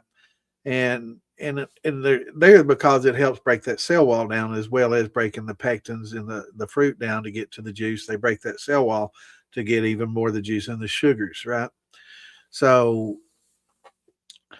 when you do that, that cellulase will end up eating some of the cellulose in that, and that's wood alcohol. That's how you make wood alcohol. And in fact, it's more difficult to make and more expensive to make wood alcohol than it is an ethanol. But yeah, wood alcohol is top poisonous. That's the methanol. That's the 4 shots that we talk about. I'm glad you asked that question because everybody needs to know that, and that's very important. And that's why fours and heads aren't the same thing because fours have more methanol. Now we do know that you will get a a little bit of methanol throughout the whole run, right? But it's much more concentrated early on than later. Um, but yeah, and Clint's got a point. Wood alcohol is poison.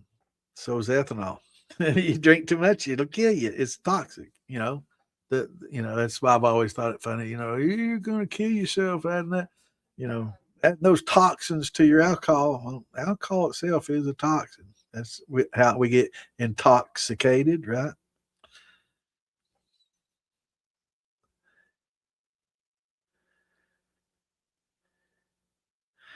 And they don't have to be. You can get a keg still, and you can do corn liquor from just basically from yellow dent corn and keep it as cheap. You just buy your enzymes, grind your corn up, get your yeast, get your bread. You don't have to have expensive yeast for the corn, and do it on a keg still. And you can be in cheap, and make great corn liquor. That's all you need is just a yellow dent corn makes really good liquor. And it might not be as unique a flavor as some of the heirloom corns, but it's a damn good liquor. And Pappy's and some of your finest bourbons and stuff were all made with yellow dent corn. They don't use heirloom corns in these big commercial distilleries. They're using yellow dent #2 corn.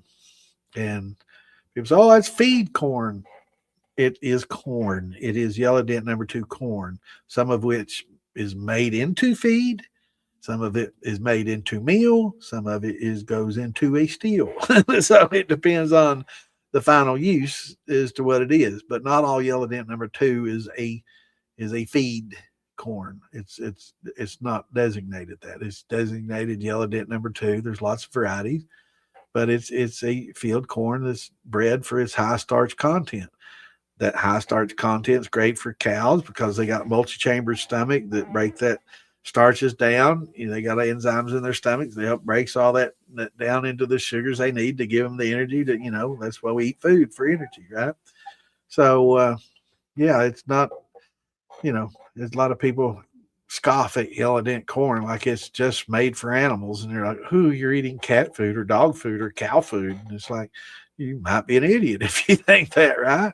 It's obviously not a farmer or never been around. So, but yellow dent #2, just because it's used in feed and used in deer feed and other things, there's lots of sources. Now, some of the grades that you get for cow feed might not be as good as the grade that they get for making Martha White, but trust me, it's all yellow dent corn. Well, I don't know.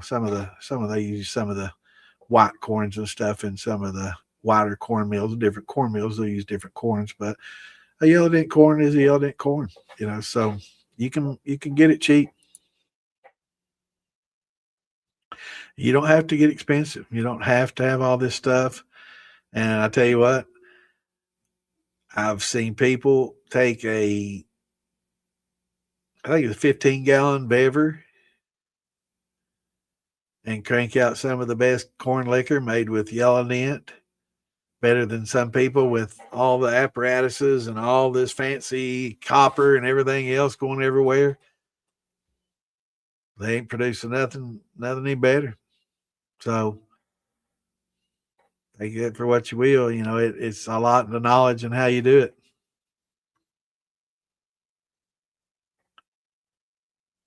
Wow.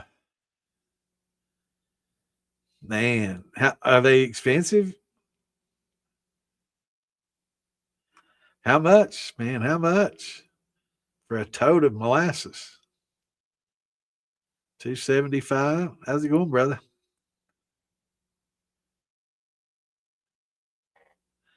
Damn, man, I'd love that too.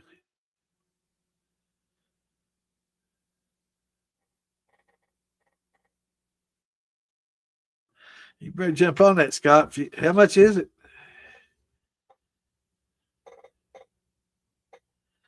All right, propane.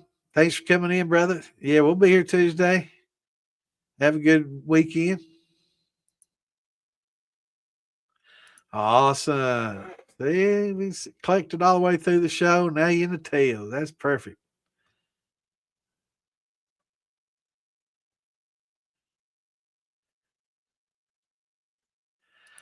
Um,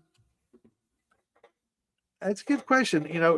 If you use an SCR or you're using a stove, it's rather easy to do. Adjust on the dials in the electric. On a propane, it's a little bit tougher because on windy days, right outside, windy days, it's sometimes the wind's blowing on that, and you're not getting as much heat as you normally would. Given the same height of the flame, so you'll just have to adjust that flame based on the wind and stuff out there and the temperature, right?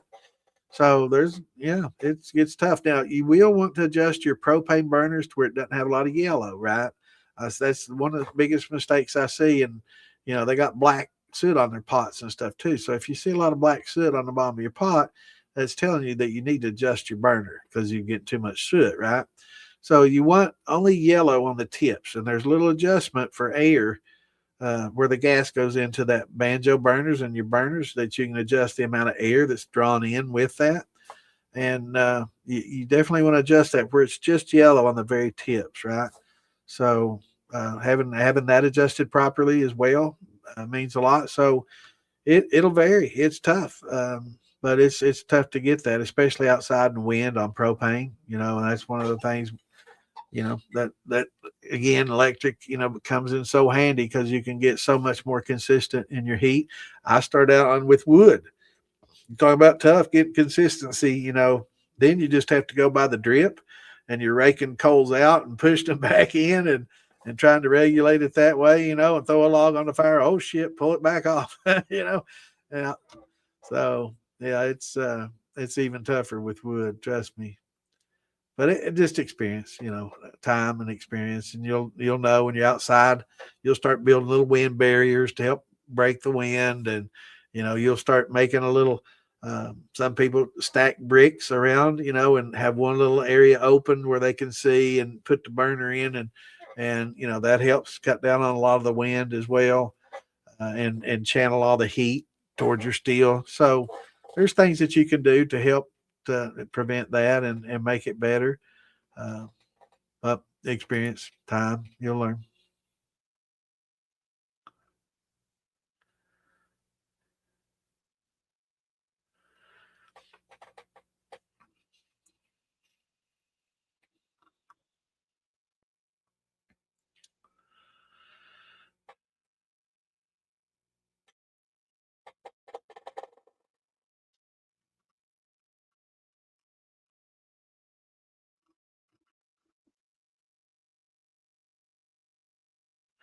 That's all right, brother. That's all right.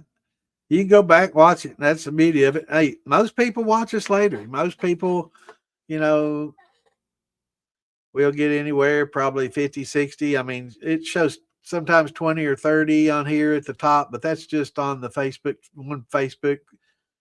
place that you're watching from. So it'll vary depending on where you're watching it from, the numbers at the top. So those are kind of deceiving. There's more people watching than that, probably double that on YouTube. But I've got a Facebook thing that shows how many people actually watch it on all the different Facebook. I stream to a lot of different Facebook channels, right? So you'll not see all the different people watching from all the different places, but combined, we probably get less than 10% of the people watching it live. And I'd like to encourage more people to watch it live, especially if you have questions.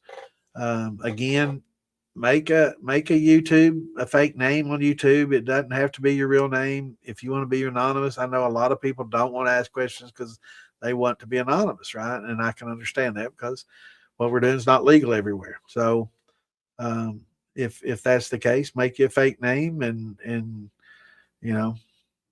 ask your questions. And also in the groups, you can use a nickname in the groups now, and Facebook has made that. So you can just join the DIY Shine and stuff. I know I enabled it on that. I'm not sure if it's enabled in the militia or not, but you can make nicknames in there, right? Or pin names, whatever you want to call it, and be anonymous and ask your questions, and that way you don't have to worry about who's watching.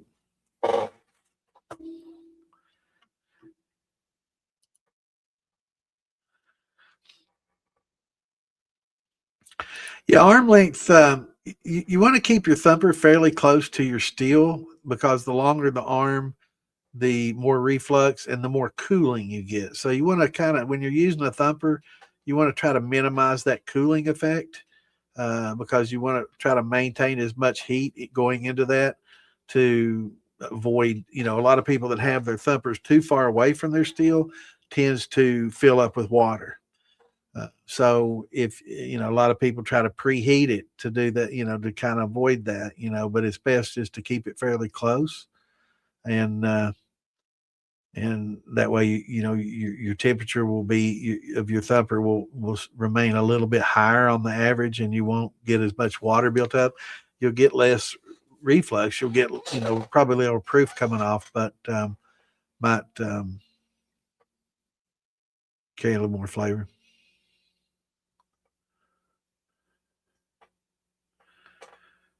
Yeah, and the angle of the arm, will help.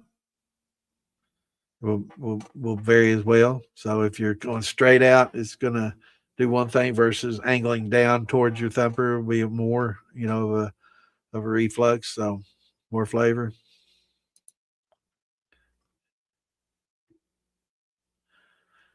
Yep. Yeah. Like Clinton saying, insulate it. A lot of people insulate it to try to hold that heat in. If it gets further from your steel, insulating it works well. Using pipe wrap, on your pipes helps a lot.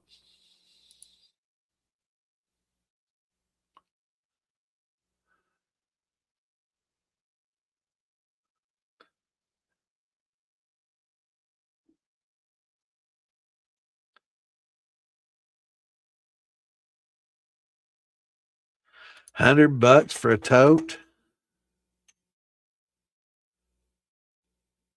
Wow, that's freaking awesome, man. If I live close to it, I'd buy all three of them, man.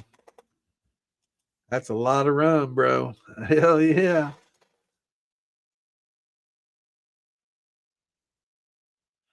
Yeah, if I live close to there, I'd get every damn one of those $100 pop.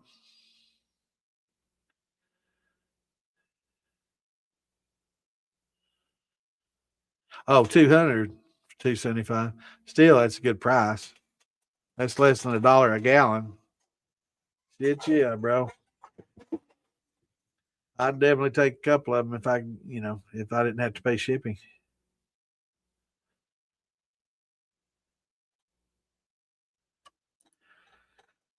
Technique, aging, grain bill. It's not just yellow dent. They're going to use wheat, they're going to use barley, and yeast has an impact, and aging, barrel aging and what type barrel. But yeah, there's a lot of it's done with the exact. If I can show you some of the, in fact, we've got on our Facebook pages, I've got all the different, a lot of the different grain bills for a lot of the different whiskeys, and you can see that many of them are the exact same percentages of grains, and yet they taste different. So it all is technique and how it's aged. Yeah. And the top steel, how it's done, all has a huge impact on it. No, I'm sorry. I'm afraid I don't, man. It went pretty quick, bro.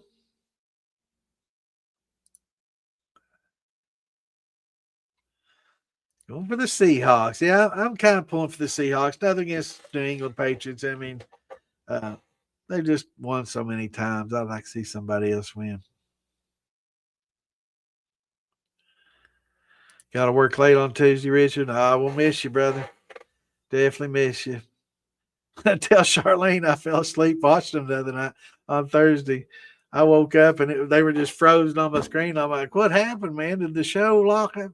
It was like 3 a.m, and I'm like, damn, I fell asleep. Right? I don't know. It was probably around 10 o'clock, and woke up and there they all were frozen right on my screen. Yeah, we'll miss you Tuesday, brother. Don't work too hard.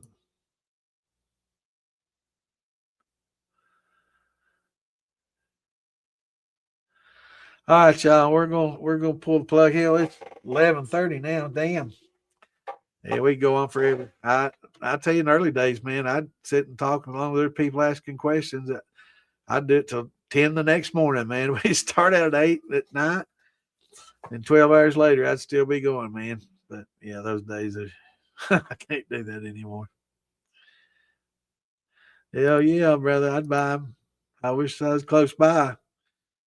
I'd say somebody scoop him up pretty quick, Scott. I'd be all over that, man, because that should last a long time, man. It'll keep. I mean, it may show, that's why I'd like to buy expired stuff, because there's certain things that's a best buy. It's not expiring, it's just a best buy date. And it might not be great for making molasses, biscuit, whatever, or for cooking, but for rum making, yeah. Have you ever seen Dunder Pits? Yeah, that'll be good.